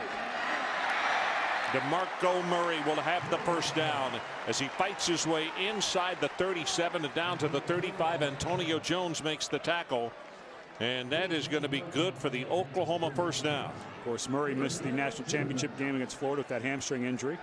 Had to have surgery during the offseason. Pressure over the middle, too tall for Brody Eldridge. And this is Kevin Wilson was talking about trying to get Eldridge involved. Of course, Eldridge started at center against BYU because they had so many problems on their offensive line. Ben Haber, the freshman who's starting now, had a back injury, so he had to start. They were going to move him over to guard, but with Gresham out, back to tight end. And Wilson said, we're going to try to get him involved in the passing game, but of course, nobody can replace Jermaine Gresham. Bradford. A little miscommunication there as Jazz Reynolds did not run a pattern that Sam thought he was going to run, so he just threw him way over his head. And this OU offense just completely out of sorts. Third down, got to take it to the 25-yard line, and it's going to be a stretch as far as a field goal attempt if they don't pick up anything on this play right here. Here comes pressure, and they throw a middle screen, and a great job defensively by Baylor as the hit is made immediately on Chris Brown. Jason Lamb led the way, and that surely pushes it out of field goal range as they lose all the way back to the 40-yard line. Yeah, and now you've got to start thinking, okay, Sam Bradford is back. You'd expect him to throw it down the field, but we saw receivers, they don't know which routes they're running. Balls are dropped, and I know that Kevin Wilson has been taking a lot of heat for his conservative play calling, but you start to see why. When guys are running wrong routes, they don't know where they're going, they drop the ball. There's just not much he can dial up that's going to work right now. Hit at the 5 and going to go into the end zone. They had an opportunity to kill it very deep, but didn't make it. 12:34 left in this third quarter. 14-7, the Baylor ball coming up.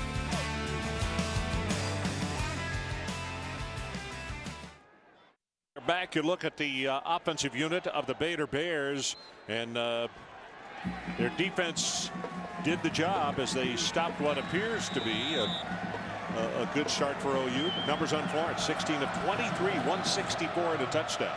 That's not bad. Not a bad start for a guy who started the season third string. The week of the Northwestern State game, he was helping run the scout team, and that was September 26th. And Robert Griffin goes down with an ACL injury. Blake Szymanski hurts his shoulder, and Florence takes over in that game, and then he started the last two. Quick pass. Did he hold on? Yes. Kendall Wright. And I'll tell you, just as the ball was delivered, Nick Florence took a really hard blow from Travis Lewis, sophomore out of San Antonio, Robert E. Lee. Here's that hit I'm talking about. Oh, that there could have been a targeting defensive player's shoulder above 15-yarder on top of it.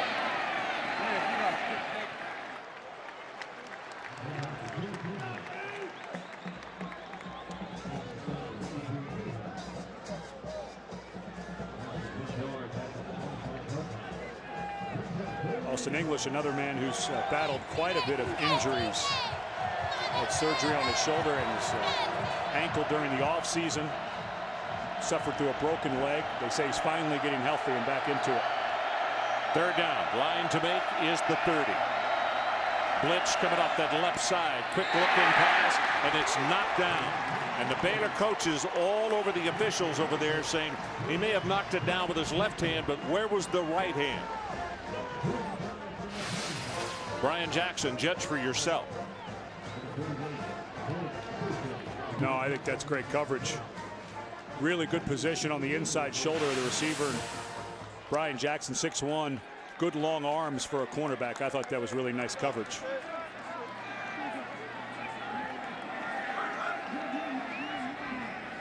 Epperson. Low line drive. Picked up and then muffed. And then recovered by Franks inside the 20-yard line. Let's go to New York and check in with Matt Weiner. Matt.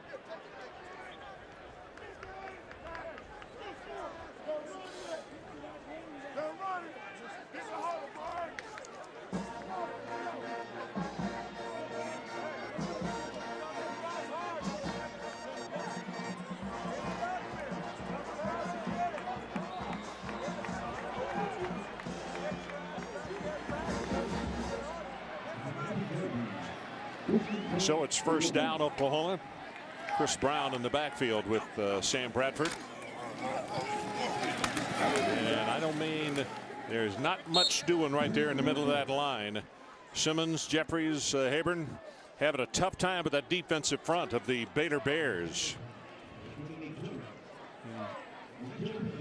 Joe Pavelic, that middle linebacker, just such a steady guy for Baylor.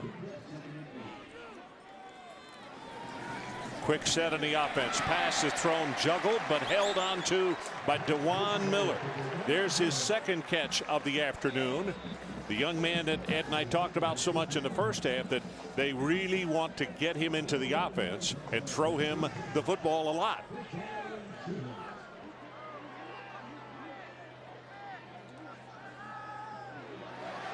On top, there's Miller.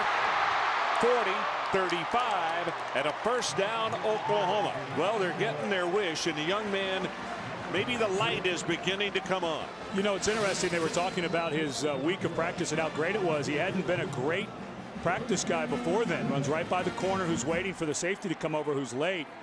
200-meter champion in the state of New Jersey. You'd mentioned how big, and 6'4", 6'3", 224 pounds. So he looks the part, now starting to play it. Quick pass out to Caleb, and Caleb takes it 10 yards, now 12. So back-to-back plays big. 36 yards on the last one, 12 yards on this one, and Jeremy Williams makes the stop for Baylor. And Oklahoma right back at the line of scrimmage. Relentless in their pressure on the Baylor defense on this drive.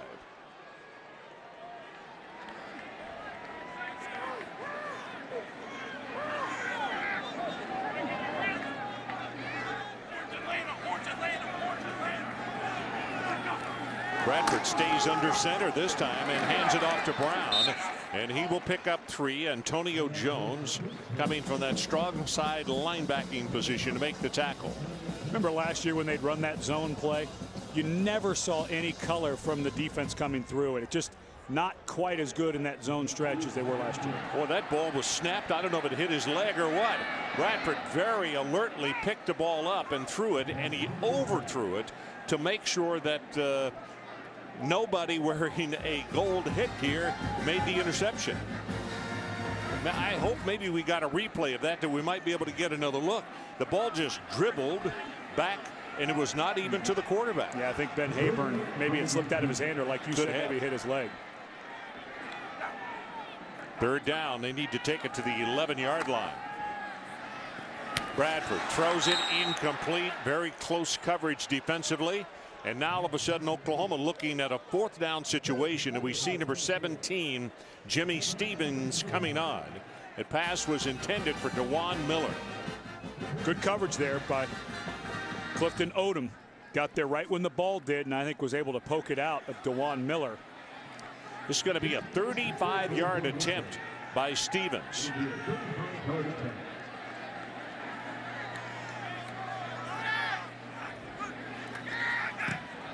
Good pass, plenty of distance, and he's got it. Let's take a timeout. New score, 17-7, Oklahoma. 9:25 left in the third.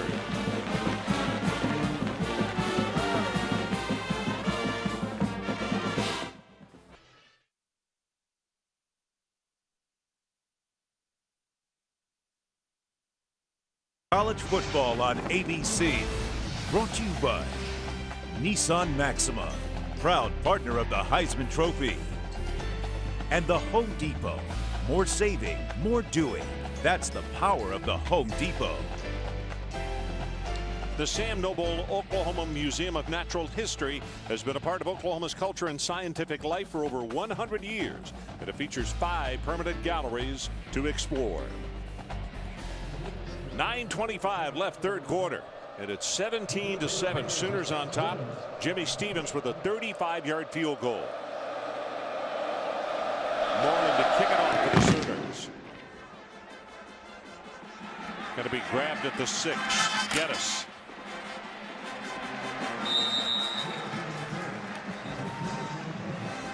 Looked like Clayton, who was down there on the special teams, to make the tackle.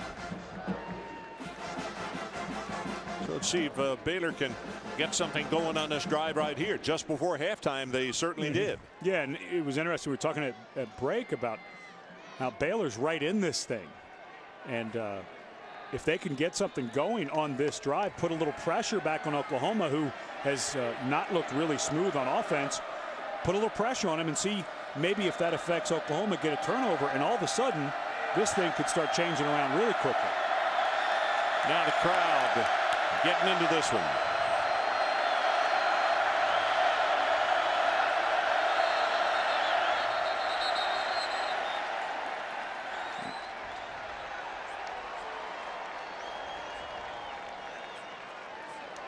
I think they got Danny Watkins, the left tackle. At least that's who Austin English was hoping would be called for that.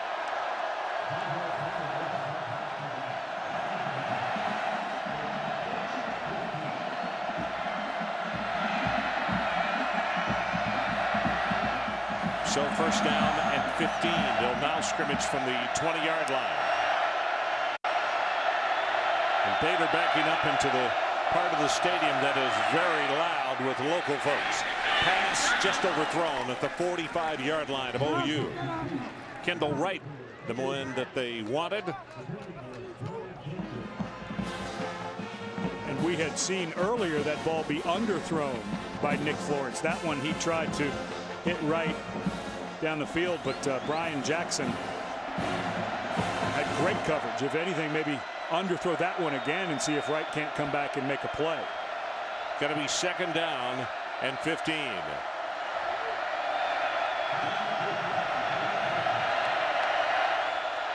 Five seconds on the play clock. Down to 4. Florence looks up to throw. Over the middle, had a man, and he overthrew Brad Taylor, the tight end. Similar situation that they had in the first half. Well, this week's ABC Saturday Night Football features a Big Ten battle as Iowa will take on the Michigan Wolverines. And, of course, that game is at Iowa. ABC Saturday Night Football presented by Southwest Airlines, 8 Eastern and 5 Pacific. Understand they had snow earlier today at the University of Iowa. Sooner defense asking for the crowd to get into this one with a third down and 15. And here they come, loud as we've heard them today. Blitz coming from the safety. Pass over the middle is caught. Broken tackle, broken again. And Ernest Smith is going to have the first down plus a lot more.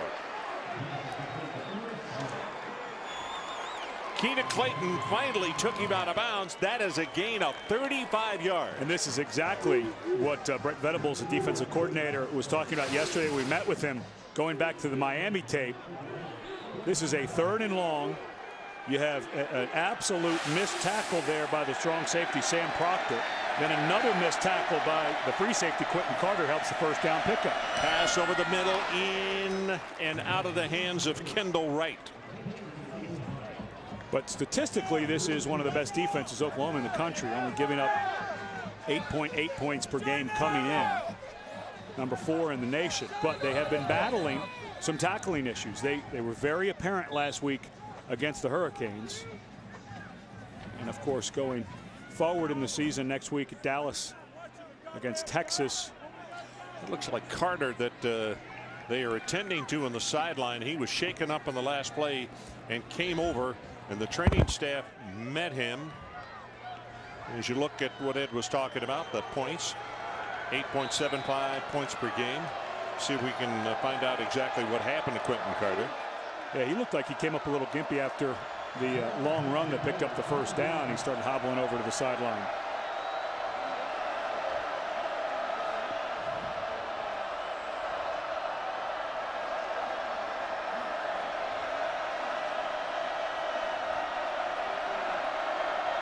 Salubi is the setback for Baylor. And they'll hand it to him. Tries to turn the corner. Going to be short yardage. Brian Jackson came up and just gobbled him up. Boy, Brian has really played well this year. It's second year for him as a starter. Very quick out of DeSoto, Texas. And 6'1", taller than what you'd normally expect. Those cornerbacks usually find in that 5'10", 5'11" range. And there's Quentin Carter over on the sideline getting tended to. He came up and was really favoring his right leg after that missed tackle on that first down.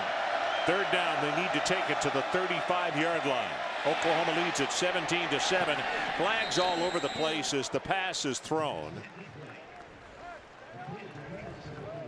I think my guess would be holding where both of those flags were thrown. They came simultaneously.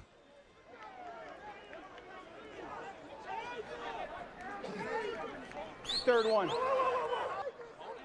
I think Bob Stoops wanting to talk about declining, and I think this is the right decision Holding here. offense number 61. Penalties declined. Result of the play, 4th down. And now I don't think Baylor should go for this. They've been in this situation a couple of different times at 4th and 5, 4th and 4. Now you're at almost 4th and 8. Your defense has been playing okay. Oklahoma has not been great on offense. I think you punt this away and play field position.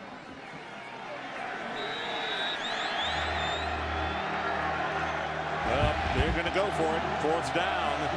They've got to take it to the 35-yard line. Baylor is 2 of 2 on 4th down conversions.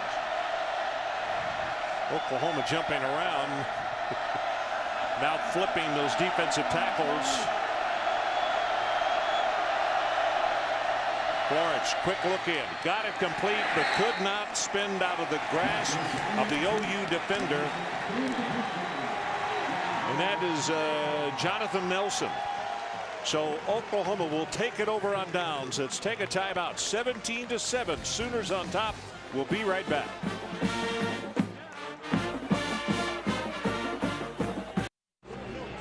Sure.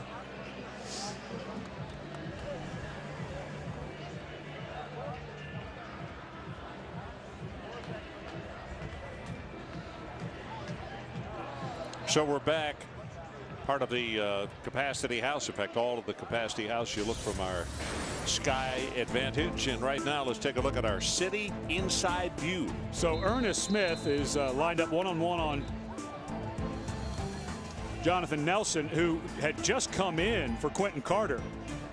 And Ernest kind of stops his route. If he continues, good position by Nelson. I don't want to take anything away from him, but if Ernest Smith continues and runs that slant, I think he picks up the first down and may have picked up more. Maybe more. Yeah. But he tried to nab it and then spin back around. I think if he continued his motion, I believe he may have picked up that first down. So OU starts at their own 37. Going to run a sweep to the near side. And that is a nice job by Baylor, just saying you're not going to do that. Pavelic was the man who led the charge, and he slowed him up enough that then a lot of help came from his friends. But normally Oklahoma very, very quick and able to get around the corner. And Baylor's well schooled on being prepared, aren't they? Loss of 1 on the play, 2nd and 11. And Bradford throws this one complete. Nice pitch and catch. Brandon Caleb, the junior out of Atlanta, continues to impress. He's 6'2", 186 pounds. And here's a guy who they've been expecting big things. He missed 2007 with an injury that ended his season, but a good track athlete in high school. 3-time state champion in the triple jump and the long jump.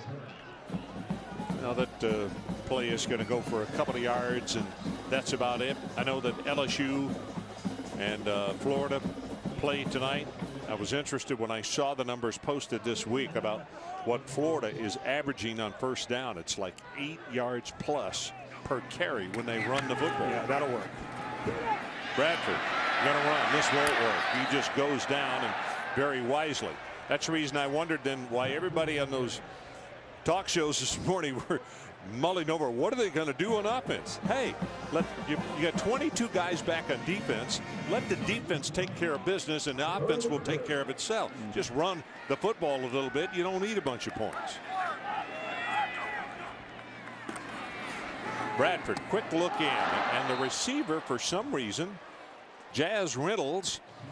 Well, and so he tried to veer away from the ball and then went back after it. Yeah, Bradford, the ball looks fine. You know, he hasn't been quite as accurate as he was last year, but you expect that after 3 weeks off. But it's obvious those outside receivers, Jazz Reynolds especially, just not the same rhythm as you would expect with all the guys that are out, including Ryan Broyles. Here's the punt, left footer. Hanging. Did it go too far? Yes, it did. Touch back, and let's go to New York. Let's touch back with Matt Weiner in New York City. Matt?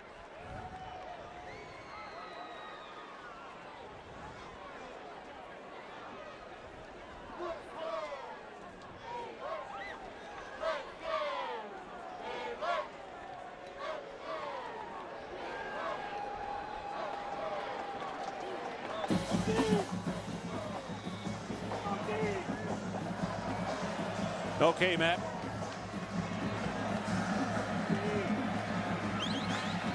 So it's first down from the 20-yard line. They were oh so close as to getting that, but neither punter. I guess we have such a variance in the wind. It's like it is swirling, and neither punter has been able to nail it inside the 10-yard line, let alone the 5. That pass is tipped, and I'll tell you, that's a smart play by Proctor.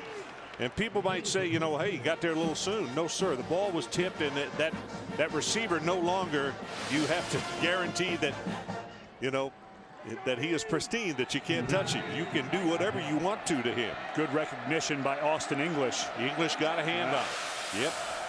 He continues to give Watkins what for on that line of scrimmage. A couple of Canadians going after each other. Far sideline. Got a man, and the ball tipped at the last minute by Brian Jackson.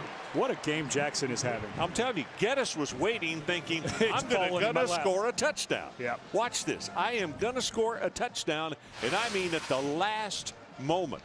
Well, and nice job by Jackson. A lot of times you get caught. You know, he was looking back into the quarterback. Sometimes you get caught, but he runs, and what was the thing that Brent Venables said? He has good range. At 6'1", he can really stride out, close the distance there.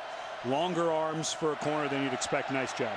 Well, dumps this one over the middle. Ball is tipped and intercepted by Oklahoma. That's Keenan Clayton. Points out a block, and his teammate doesn't see the man, and he's going to take it down to the 12-yard line. He was pointing like a return man. Take him out. And the defender cut in front. And now there's a flag down at the 15. It's the first turnover against Baylor today. Well, and Ryan Reynolds made a great play. He was the linebacker in coverage who reached in and broke up the pass that sent the ball up for his linebacker mate Clayton to intercept it. After the play had ended, personal foul. Oklahoma number 93. 15-yard penalty. Oklahoma keeps the ball. First down. Well, that's a huge penalty against Gerald McCoy. His offensive mates have been struggling. Reynolds, really good job. He's working on the running back that time, Jared Salubi. Saw him, recognized it. You see, pointing. And his defensive Brian teammate Jackson missed it. Yeah. Brad didn't see who he was pointing. Blocked the wrong guy, Brian. Well, it would have gone for naught anyway, would it not? First down from the 28. Big opening. Trying to get outside. Murray has 5, has 10. Counted off at about 15 yards as he takes it just inside the 15-yard line. You know, here's a young man in DeMarco Murray who's had so many injuries. He burst on the scene. Everybody was so excited about his knee, hamstring. Now it seems to be getting in a little bit of groove just in time for this Hurry season. up again, and they take it off the right side and then stumbles as DeMarco cuts it back to his left and takes it to around the 7.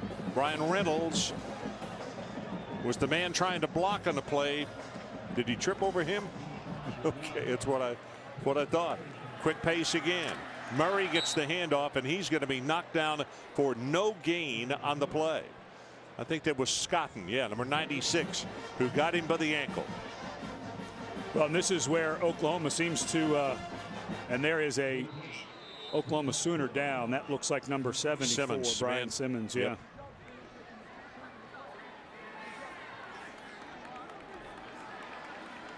Simmons at left guard. They had Stephen Good in there before. Stephen just came back in. He's a sophomore from Paris, Texas.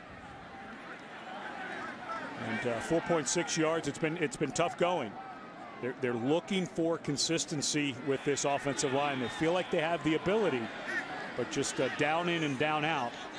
Kevin Wilson and Bob Stoops been talking a lot when we met with them yesterday in their offices about trying to get some consistency with this group. They feel like they have the ability, especially Trent Williams, the senior left tackle, but just down in and down out. They haven't been able to figure out the technique and their recognition on every single play, and the running game has shown that. So Stephen Good back in the ball game. 6'6", 291 pounds, a sophomore. 3rd down and 5.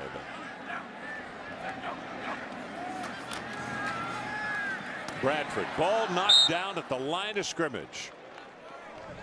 And let's see, that is Pavelic who got a hand up. Let's check, Big E, the number of tackles that he has. And Pavelic is the guy that Art Briles says just has a feel for the game. That time he came on the rush. He read the eyes of the quarterback and did a perfect job. And here Oklahoma is again. Jimmy Stevens, yeah, going to try this time a 25-yard field goal.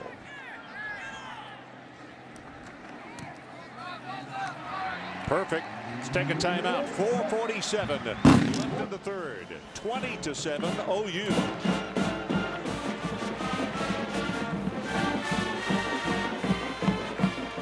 Numbers are down this year. You have to start adding all that stuff in. You know, when you look at those numbers, you have to add all that stuff in. Those little mistakes cost you. And Gerald McCoy, I think, backed up that offense and didn't allow them to get into the end zone. Well, and that's not a little mistake, and it happens on a senior.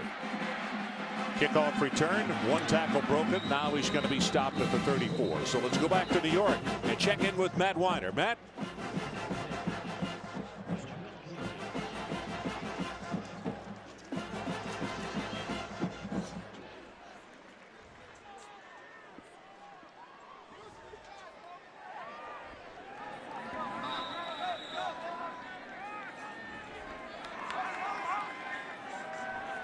Well, I'll tell you something. I am a little surprised.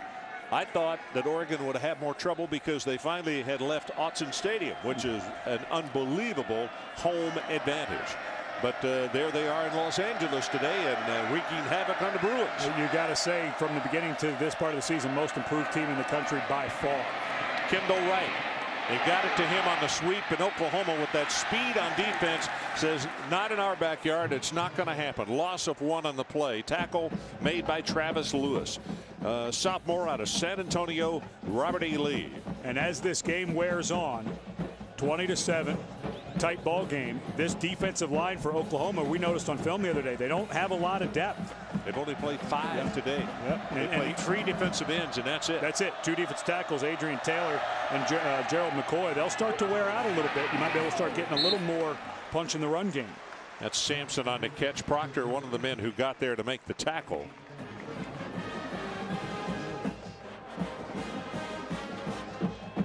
As you can see, the rushing yardage, Oklahoma 52, Baylor only 1 this quarter. And 3 total on the day. But I think that Art Briles, who calls the plays for Baylor, I think he's going to keep going back to that because of what we just talked about. Oklahoma's defense has been on the field quite a bit. Now you start getting into the 4th quarter when 0-yard, 2-yard gains can become 4, 5, and 6, and a tight ball game start working that in.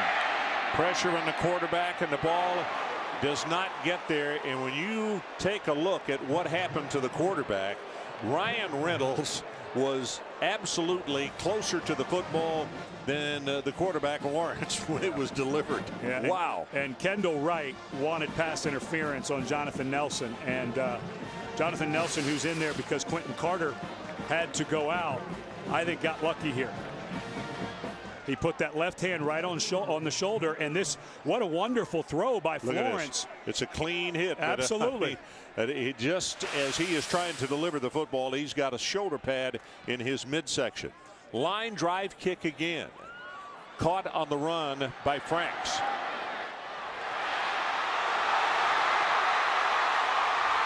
Franks tripped up as he goes inside the 40, and he's down to the Baylor 38-yard line. Chris Francis on the tackle, and again, line drive kicks have hurt Baylor. 47 on the punt, 43 on the return. Well, we've seen Brian Jackson on defense, and what a huge difference Dominique Franks has made in the return game. Ryan Broyles, who is the usual punt returner, out with a shoulder blade injury. So Franks comes in and not only does it miss a beat, but maybe improves that area for Oklahoma. You saw the Sooner outside on the left who put his palms up saying, why didn't you take it outside? We only had 1 guy to block there. this running play. Well, Murray is going to stay on his feet inside the 30 and going to take it to the 28. Jeremy Williams finally will make the tackle on him. And Murray, you know, he's kind of got that short-legged. He's not a long strider, so I think he's faster sometimes than you think. You know, those knees don't get up very high, but his feet are always on the ground. He's very good at those quick cuts because his feet stay so close to the ground.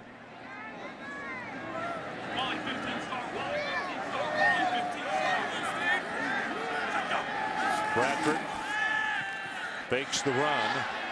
Now he delivers the ball, has it complete, and that is a long throw, and it's right on a line. You know, that's a great point, Ron.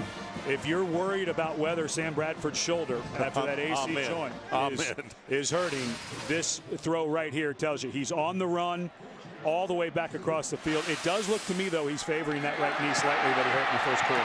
DeMarco Murray goes inside the 10 and inside the 5. He will have the first down. Being pushed back by Jones. Jordan Lake there to make the tackle as well. But did you see that a little bit when Bradford rolled out? You know, he tweaked that knee on that very first drive when he made that throw and landed funny. I'm not so sure that that right knee is 100% healthy. First and goal, Oklahoma. Ball rest at the 3-yard line.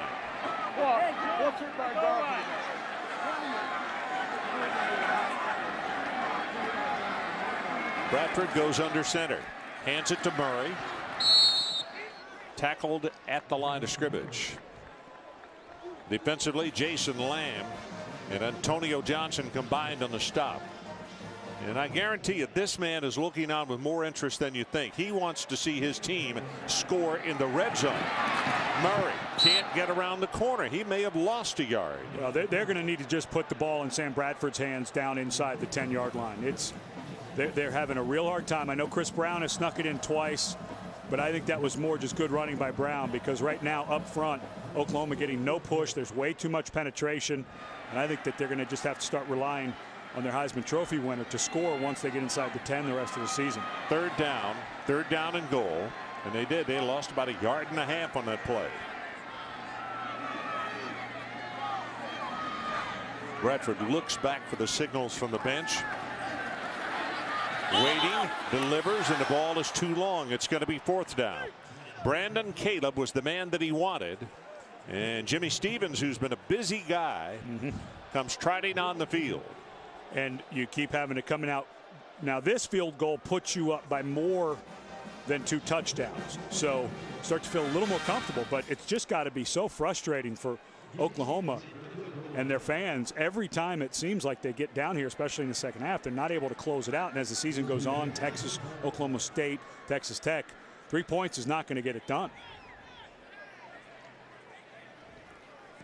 Stevens with the field goal, and he is 3 of 3 this afternoon.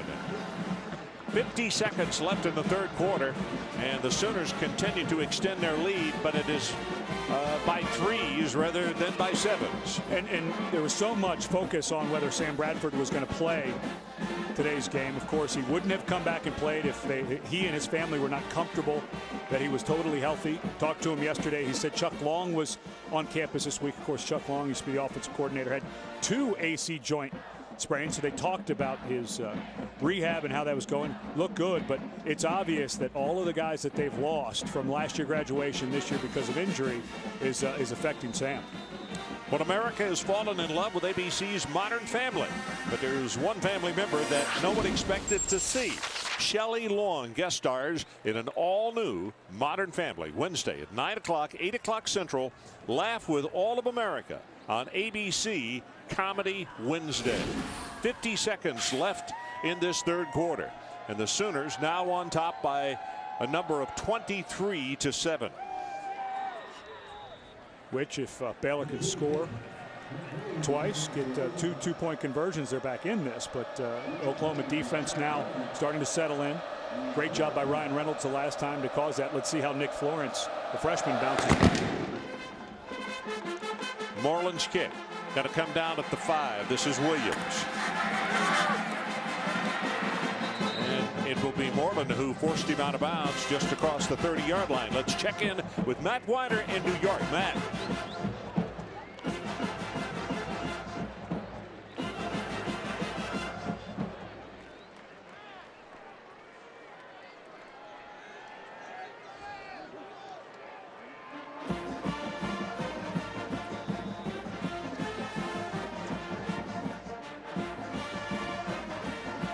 Okay, Matt, thanks so much. 23-7, Oklahoma leading over Baylor. And if you have just turned on the ball game, you say, well, this is kind of what we expected. Well, there's more to the story than you think. Some things that both clubs need to get worked out. It's not just injuries, but a situation that both teams have been plagued by penalties, and we have talked about a lack of consistency on the part of the Oklahoma offense, and it'll be talked about again this week, not by the media but by the coaches with their team. And they're trying. They feel like maybe they're pressing a little too much. The ghosts of past are kind of hanging around, and what Kevin Wilson keeps telling him is the group that's on the field right now for us is pretty good. We don't have to score 50 to win with this defense. Good look there at Adrian Taylor, the junior out of Mansfield, Texas. Tell you, he had a heck of a game against Miami last week. Pass up the near sideline, and it is tipped away at the last minute. This time it is Sam Proctor, and Oklahoma's secondary has been there to knock away a bunch of them today. Into the quarter. We'll be right back.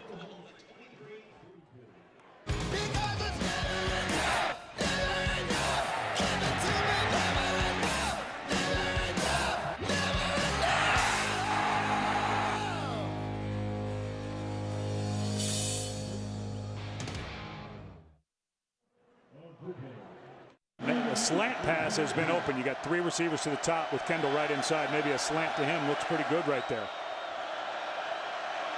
Oklahoma showing blitz in the middle, and here they come. And the pass incomplete, and the whistles were. Prior to the snap, delay game, offense. Still third down. Well, and that's a shame because they really had it. Kendall Wright did not run a slant. He was running a shallow cross route, and they were blitzing the linebackers. Art Briles had the perfect play called, and delay of game hurts him. I think Kendall Wright catches that and picks up the first down, and at 23-7, beginning of the fourth quarter, get something going, go down, get a score. All of a sudden, two-point conversion, you're right back in it.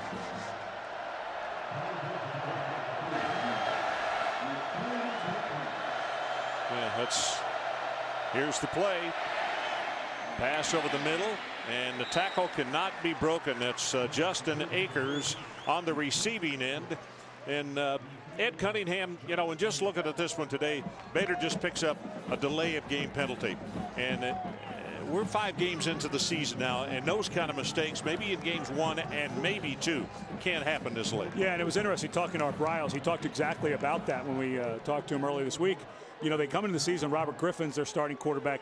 He gets hurt. They expect to have Blake Szymanski. He gets hurt in that game. Nick Florence, he said it does feel like kind of the first game of the season, but you're absolutely right. They got to clean that up. Well, the punt does not go out of bounds, stays in play, and it'll be touchdown at the 19. Take a look at these stats through the first 45 minutes of this ball game.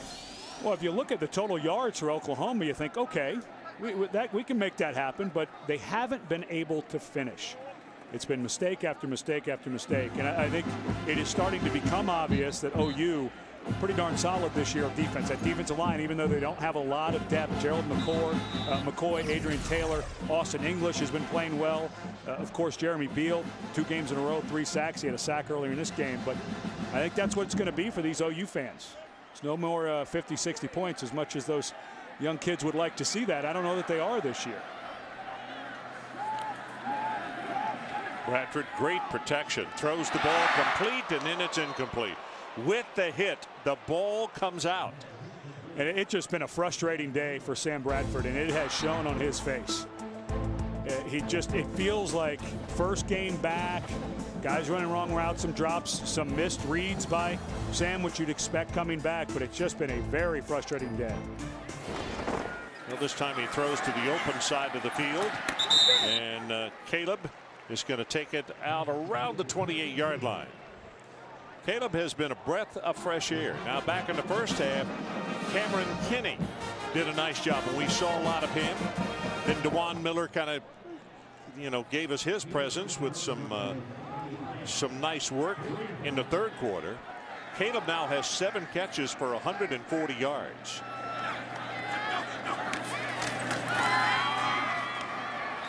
It's Chris Brown straight ahead. Career high for Caleb. Young fellow, a junior out of Atlanta.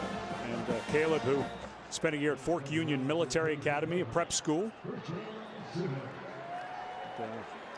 He's a 4-time state triple jump champion, also won the long jump 3 times. So explosive guy, and they need someone to step up with Broyles out. It's Clapp in motion leading the play.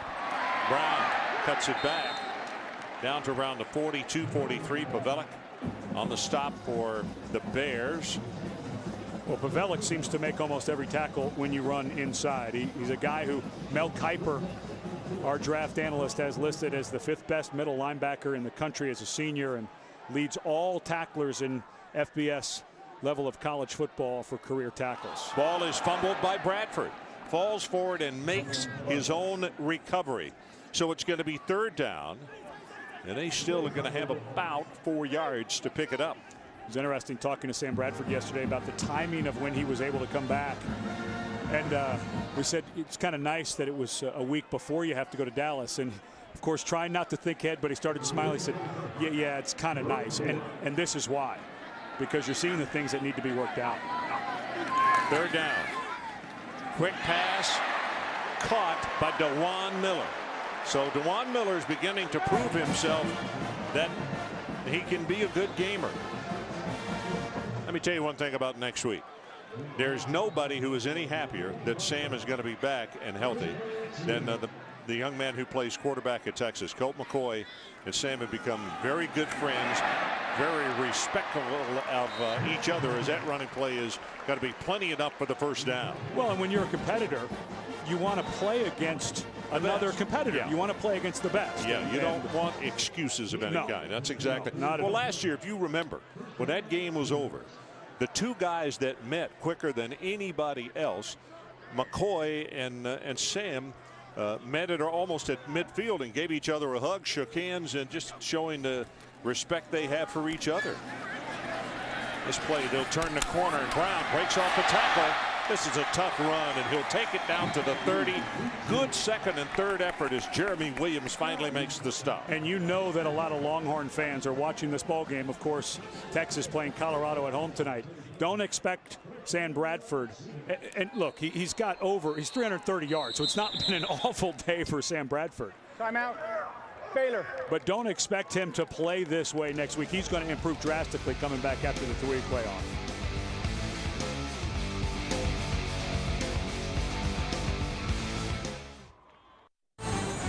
ESPN's College Football on ABC. Brought to you by Cadillac, Taco Bell, think outside the bun, and AT&T, your world delivered. So welcome back to Norman, Oklahoma. And this one coming up next week down in Dallas, noon Eastern time on ABC. We'll talk more about it as the Sooners are ready to go and about to snap the ball from the 30-yard line. And not much doing, maybe a gain of 1. Bobby, you could show us that graphic one more time. Just the always interesting thing about the Red River rivalry. It's, the series. Texas has won 4 of the last 5. Stoops 6-4 all time against the Horns, and played in the Cotton Bowl since 1932. And they just re-upped that contract. I know there's a lot of talk about trying to go home and home on that. I'm glad they've stayed in neutral site. Wide open, making the catch. That's Rattery, the tight end out of Weatherford, Oklahoma. Rattery, a guy that they moved, wanted to get involved more because he has good speed down the field. The tight end with Jermaine Gresham out, the tight end position had become a non-entity in the passing game, and Rattery, a guy that they're trying to focus on a little bit.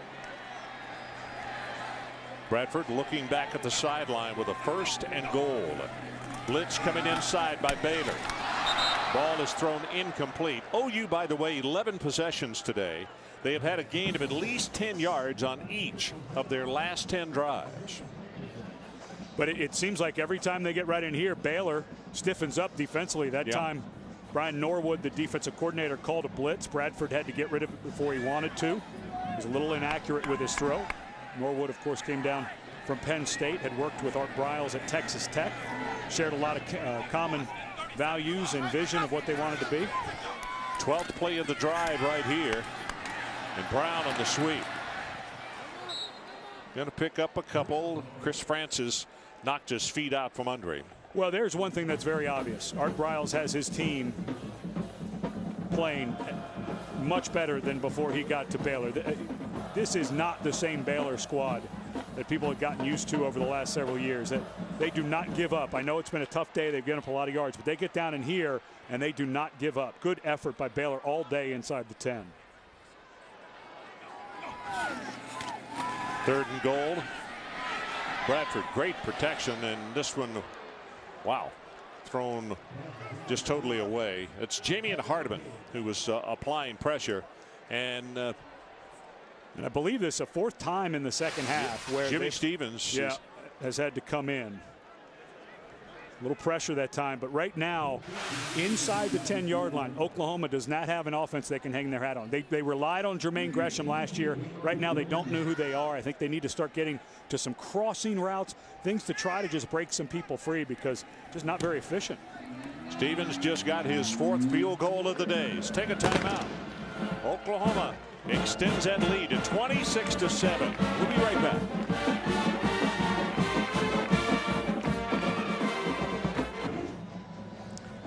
Well, here's the Big 12 Conference this week. On Thursday night, I don't know if you got to see it or not, but Nebraska not only held on, but Bo Pelini's guys, boy, the defense just continued to play well. Finally closed the door on Missouri in Columbia. 27-12. They scored all 27 in the 4th quarter. Today, Kansas came from behind, I know, twice to win, and A&M falls to Oklahoma State.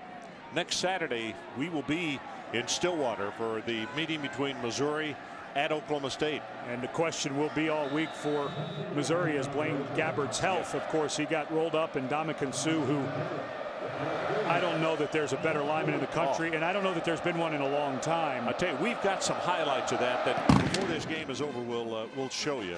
Suh had an interception, fumble return, and caused a fumble, along with a multitude of tackles. And this kick return is going to be Gordon, who will bring it out to around the 27. Well, Tony Stewart reemerged as a championship contender. That was following his win last week in Kansas. Now the question, can Mark Martin or Jimmy Johnson answer back as the chase will head west? NASCAR Sprint Cup continues with the Pepsi 500 in California on Sunday, and that's 2:30 Eastern on ABC.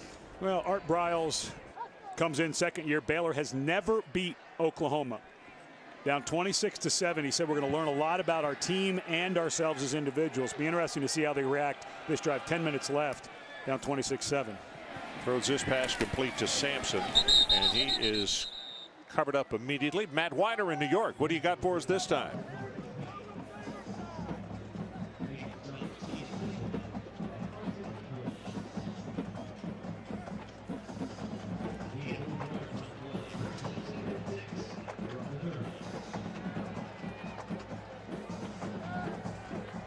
Okay, Matt, I think the thing those guys are enjoying most is there's no snow falling there at the stadium in Iowa. That pass just thrown away to kill the clock. To kill the clock, just to get away from the defenders is what I was trying to say. Brent Venables on the sideline, the defensive coordinator. He's slightly intense, Mr. Venables. You walk in, he tries to break your hand with his handshake. Very warm personality. Great. Thought it was a great story about Jeremy Beal, guy that came to their camp, defensive end for Oklahoma. Said he came into camp, didn't look very explosive, didn't look very good. We weren't going to recruit him. His high school coach sent us a tape the next year to see if we could help him get to another school. And he walked right into Coach Stoops' office and says, "Coach, I think we need to offer this guy." Hit as the ball is thrown, and it is caught by the receiver, and that's Ernest Smith. Ernest just keeps on having a nice ball game. As you can see that Nick Florence very slow in getting up. And there's Nick Florence, who took a low shot that time. Jeremy Beal comes in low, finishing, and I think he may have twisted the legs, but that was a very... Boy, Ernest Smith has had a nice job. Remember that catch earlier where he got his arm underneath the ball? You know, 5 of Baylor's last 6 drives, to show you how the OU defense has really kind of tightened it up, have in this half have been 3 plays and out. High hanger, and fair catch is made for by Franks, called for and made. 26-7 OU. Let's take a break.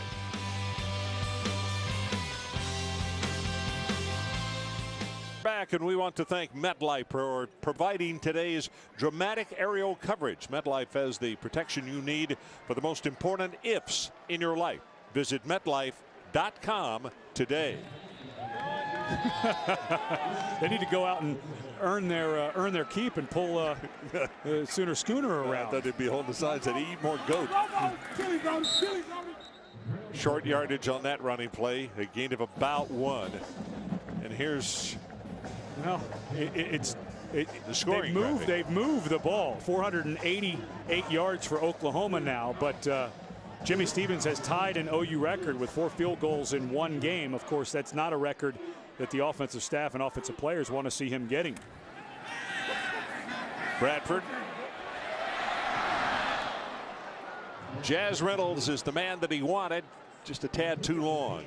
And one of the reasons that you see all those field goals instead of touchdowns is this man, Jermaine Gresham, still on crutches after having sutures put into some ligaments in his knee. He can't put pressure on that knee yet until that suture is completely healed. But 14 touchdowns, a lot of those. Of course, he was great in the open field too, but a lot of those right when they got downside of the 10. And we've seen their struggles throughout the season, of course, demonstrated here today as well. You know, he really has maintained his positive attitude. Visited with him at practice on Thursdays. He came in on those crutches. And he knows he's going to be okay. Throws that pass complete just across the 50, and that's Tennell. Adrian Tennell, senior from Irving, Texas. Nice job by Sam Bradford. Getting a little bit of a rhythm, but there was some pressure. He just stepped out of the way and waited for Tennell to pop open there on the sidelines. That was a nice job by the quarterback.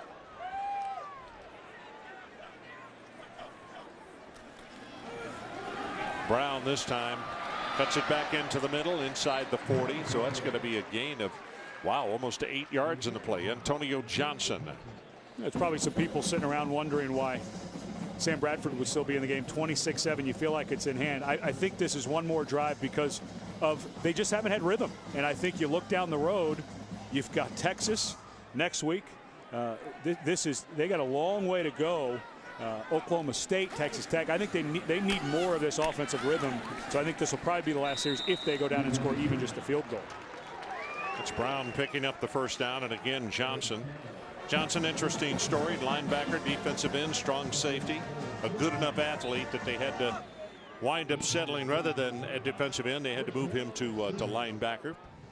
Yeah, they can still move him around, put his hand on the ground, and this is a pretty good group. Antonio Johnson, of course, we've seen Pavelic, who's just great, and Antonio Jones, good group of linebackers for Baylor.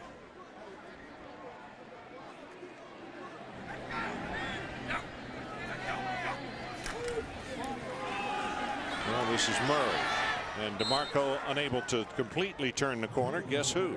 Antonio again, who is amping up that number very quickly as far as the number of stops in the ball game. That's 3 in a row for him. Yeah, not the biggest guy in the world. 6 foot, 210 pounds. The biggest guy in the world's number 11, Phil Taylor, at 6'4", 355 pounds. Murray lost the football, got back on it, and boy, he had to pay for it as he got whacked by Hicks coming after the football.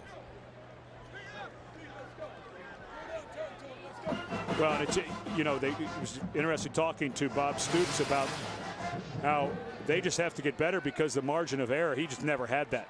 He just down on his hip. And it's a good thing that big offensive tackle was there because he was able to bounce the ball off his left cheek, and it came right back to him. Otherwise, he might have lost it.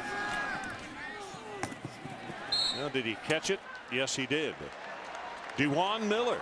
Hey, he is really starting to to show himself. You know, it's interesting. You were talking about how Dewan hadn't really been able to show himself in practice, and that was the reason he hadn't been getting in. They've been expecting so much from him.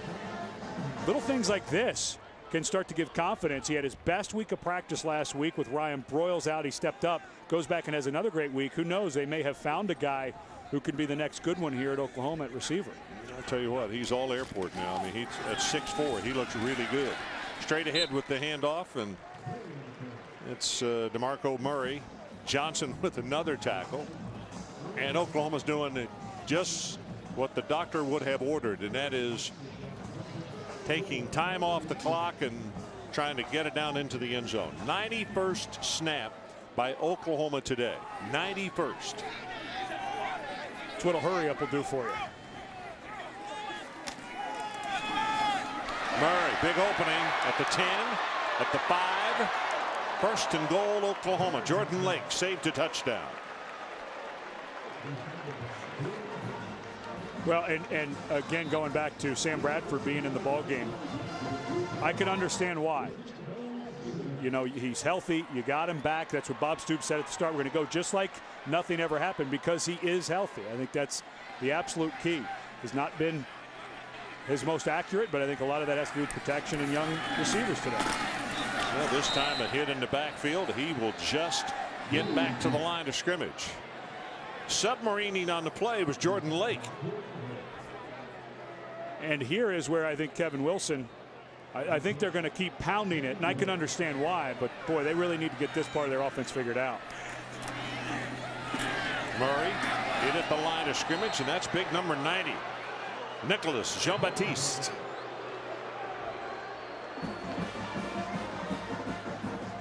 Yeah, the Bluebirds coming back, but I can understand. Look, continue to run the clock, eat it away, 26-7. And he's got to call the game. Kevin Wilson has got to call the game with who they are, which is we've got a good defense. They can win games for us. We don't want to turn it over, but they really have shown their struggles here inside the 10 today.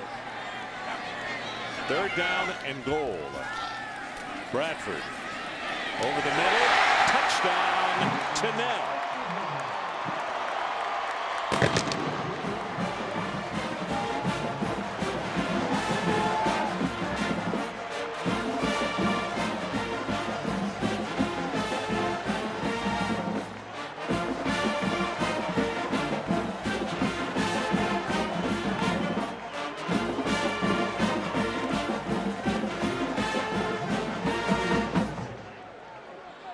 Was that Bula Bula from Yale, or was that was Bula Bula that time? Extra point up and through, and the new score on the board. Everybody's going to look who didn't watch this game today, 33-7, and say, well, that's about what I expected them to do.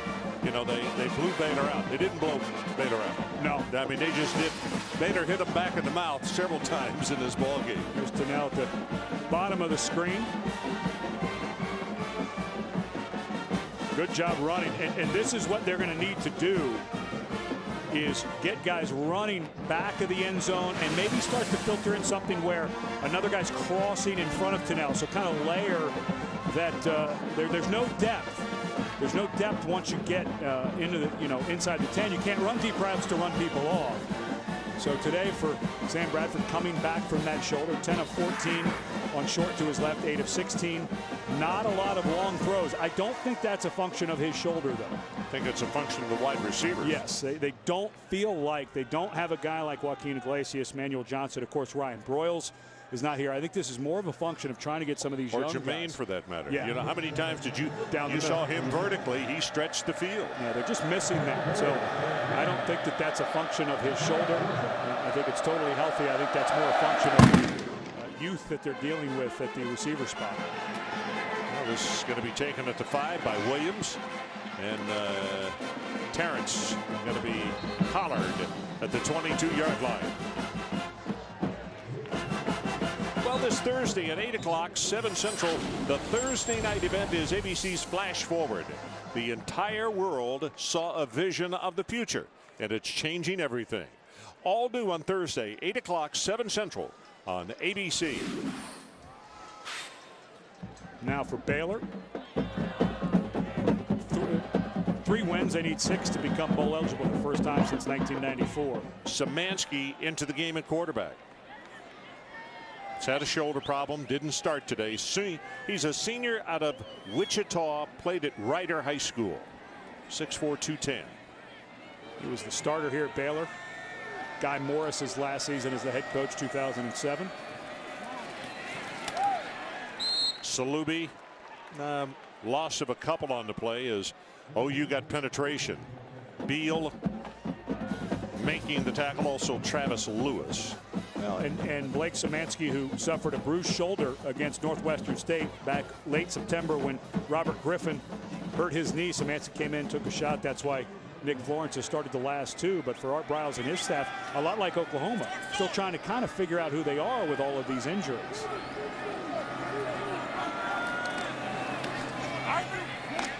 Salubi going to take it back to the original line of scrimmage and then gain a couple. Let's take a look at our Pacific Life game summary.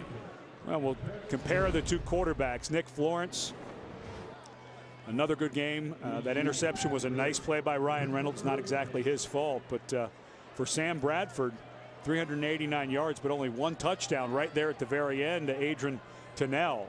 So 26 of 48. Not exactly the percentage you expect, but huge numbers. Just you could tell he wasn't very satisfied. Did he hold on? Yes, that is Geddes. Never did get a quick signal that he held on to the football. We've had so many today that the ball has come loose after hitting the ground or being hit by the defender. Well, and this time Brian Jackson gets caught peeking. Remember, we saw him earlier peek back into the backfield and not get caught. But this time Geddes, who was the first ever high school athlete in the state of California to win 3 straight 400-meter titles, you don't want to lose sight of that guy. They just roughed the passer, so they're going to tack that on, and that's the reason that another 15 yards is going on the play. So all of a sudden, Beal is the man who was flagged. Repeating what Ed said. And Baylor sets up shop at a first down at the Oklahoma 20-yard line. Szymanski goes for the end zone. Ball is tipped up and is intercepted, and that's, beg your pardon, number Brian Jackson. Did he intercept it in bounds? I think he did, yes.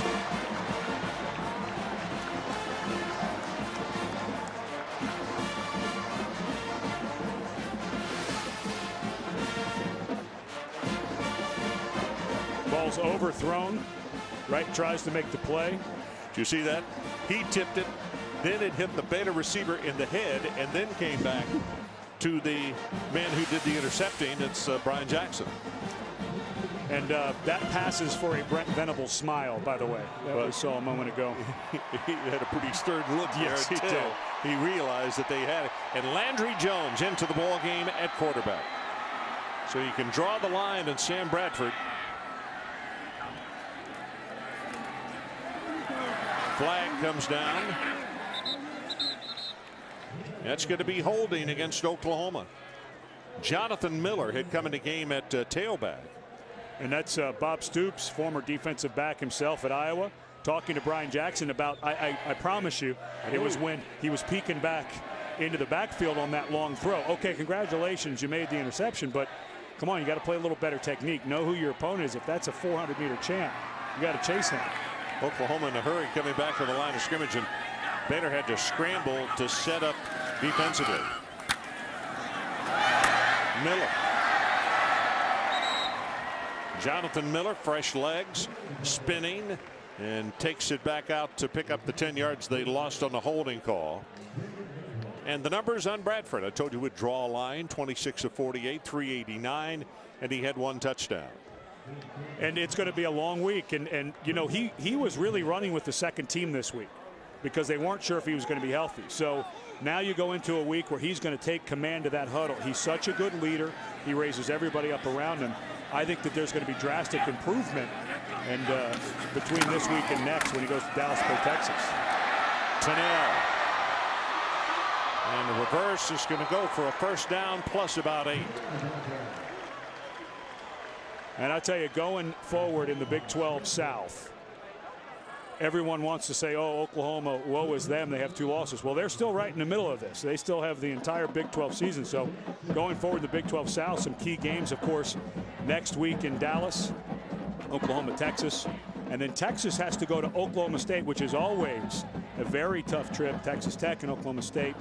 Oklahoma, Texas Tech, of course, remember what happened last year against the Red Raiders, and then finally Oklahoma State, Oklahoma. So, well, plus fact, Texas has to go to Missouri. And who says it's going to be raining and a horrible night? And Gabbert might have a different kind of performance.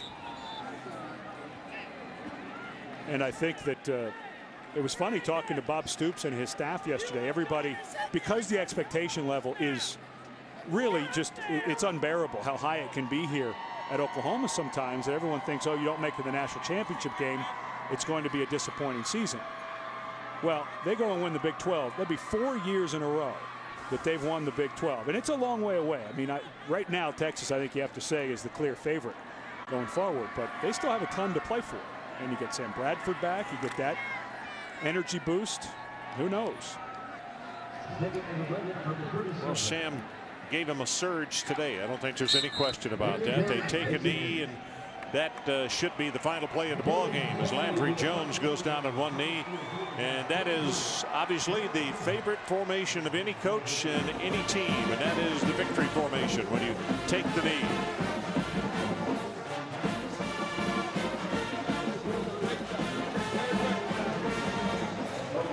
So Bob Stoops continues his dominance over the Baylor Bears. Baylor is still 0-4. That is what, 0 for 17 now against the Oklahoma Sooners. It's 9 in a row here in Norman that the Sooners have won, and 8 in a row that they have won down in Waco. And that's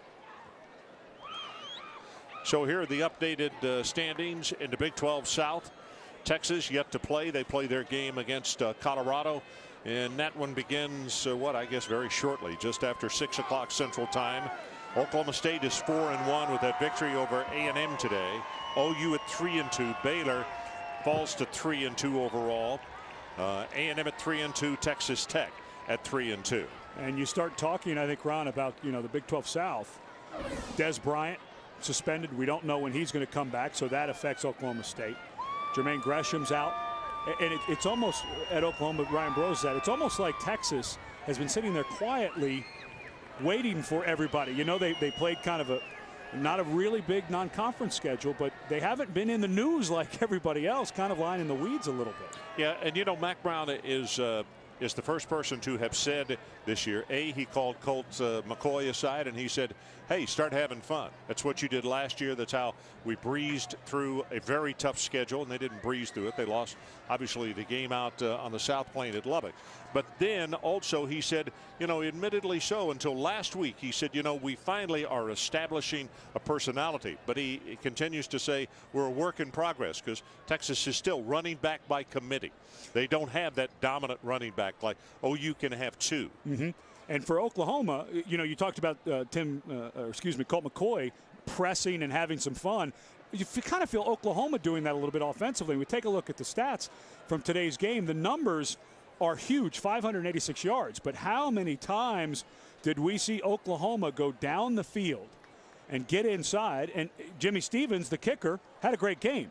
But you don't want to set the record for most field goals in a game, which he tied today when you're getting ready to go down to Dallas and play Texas, because 3 points 4 times may not win it in that ball game. Well, let's take a look at Sam Bradford, who finally, after 3 weeks, was allowed to come back. And this is a second series, and he tweaks a knee. So all of a sudden, we thought, oh, my goodness, don't tell me he's going to have to go back on the shelf. But as you can see right here, he does not go back on the shelf. And DeJuan Miller, a young man that they've been waiting for to come along, started to look pretty good. Rattery, a tight end that they're trying to get back into the mix because they lose Jermaine Gresham. Adrian Tennell, a guy who they've kind of been waiting for a long time. He suffered a bad knee injury. And for Sam Bradford, a little bit of a difficult day. And I think those young people are going to take those down to Dallas to root on Oklahoma against Texas. His mama, can we take them home? No. You know, another interesting thing about what happened today, although the offensive coaches have got, they will tell you, a lot to work on. Oklahoma ran 99 plays today. Folks, that's almost a half a game more as far as what the average is. Normally, if you run 60 to 65, you've had an outstanding day, but 99 is simply incredible.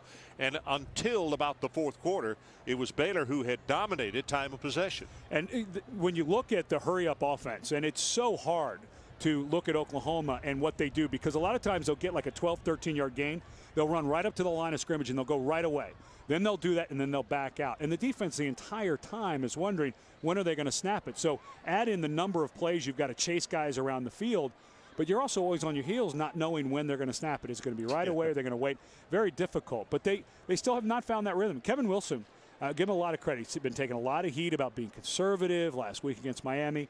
They haven't found the guys that they need out on the edges. Their offensive line's been a little inconsistent, but huge numbers because they get to run 99 plays a game. Well, look at this beautiful shot right here. Hey, everybody's leaving. Maybe we should too. Matt Wider in New York. Let's check with you.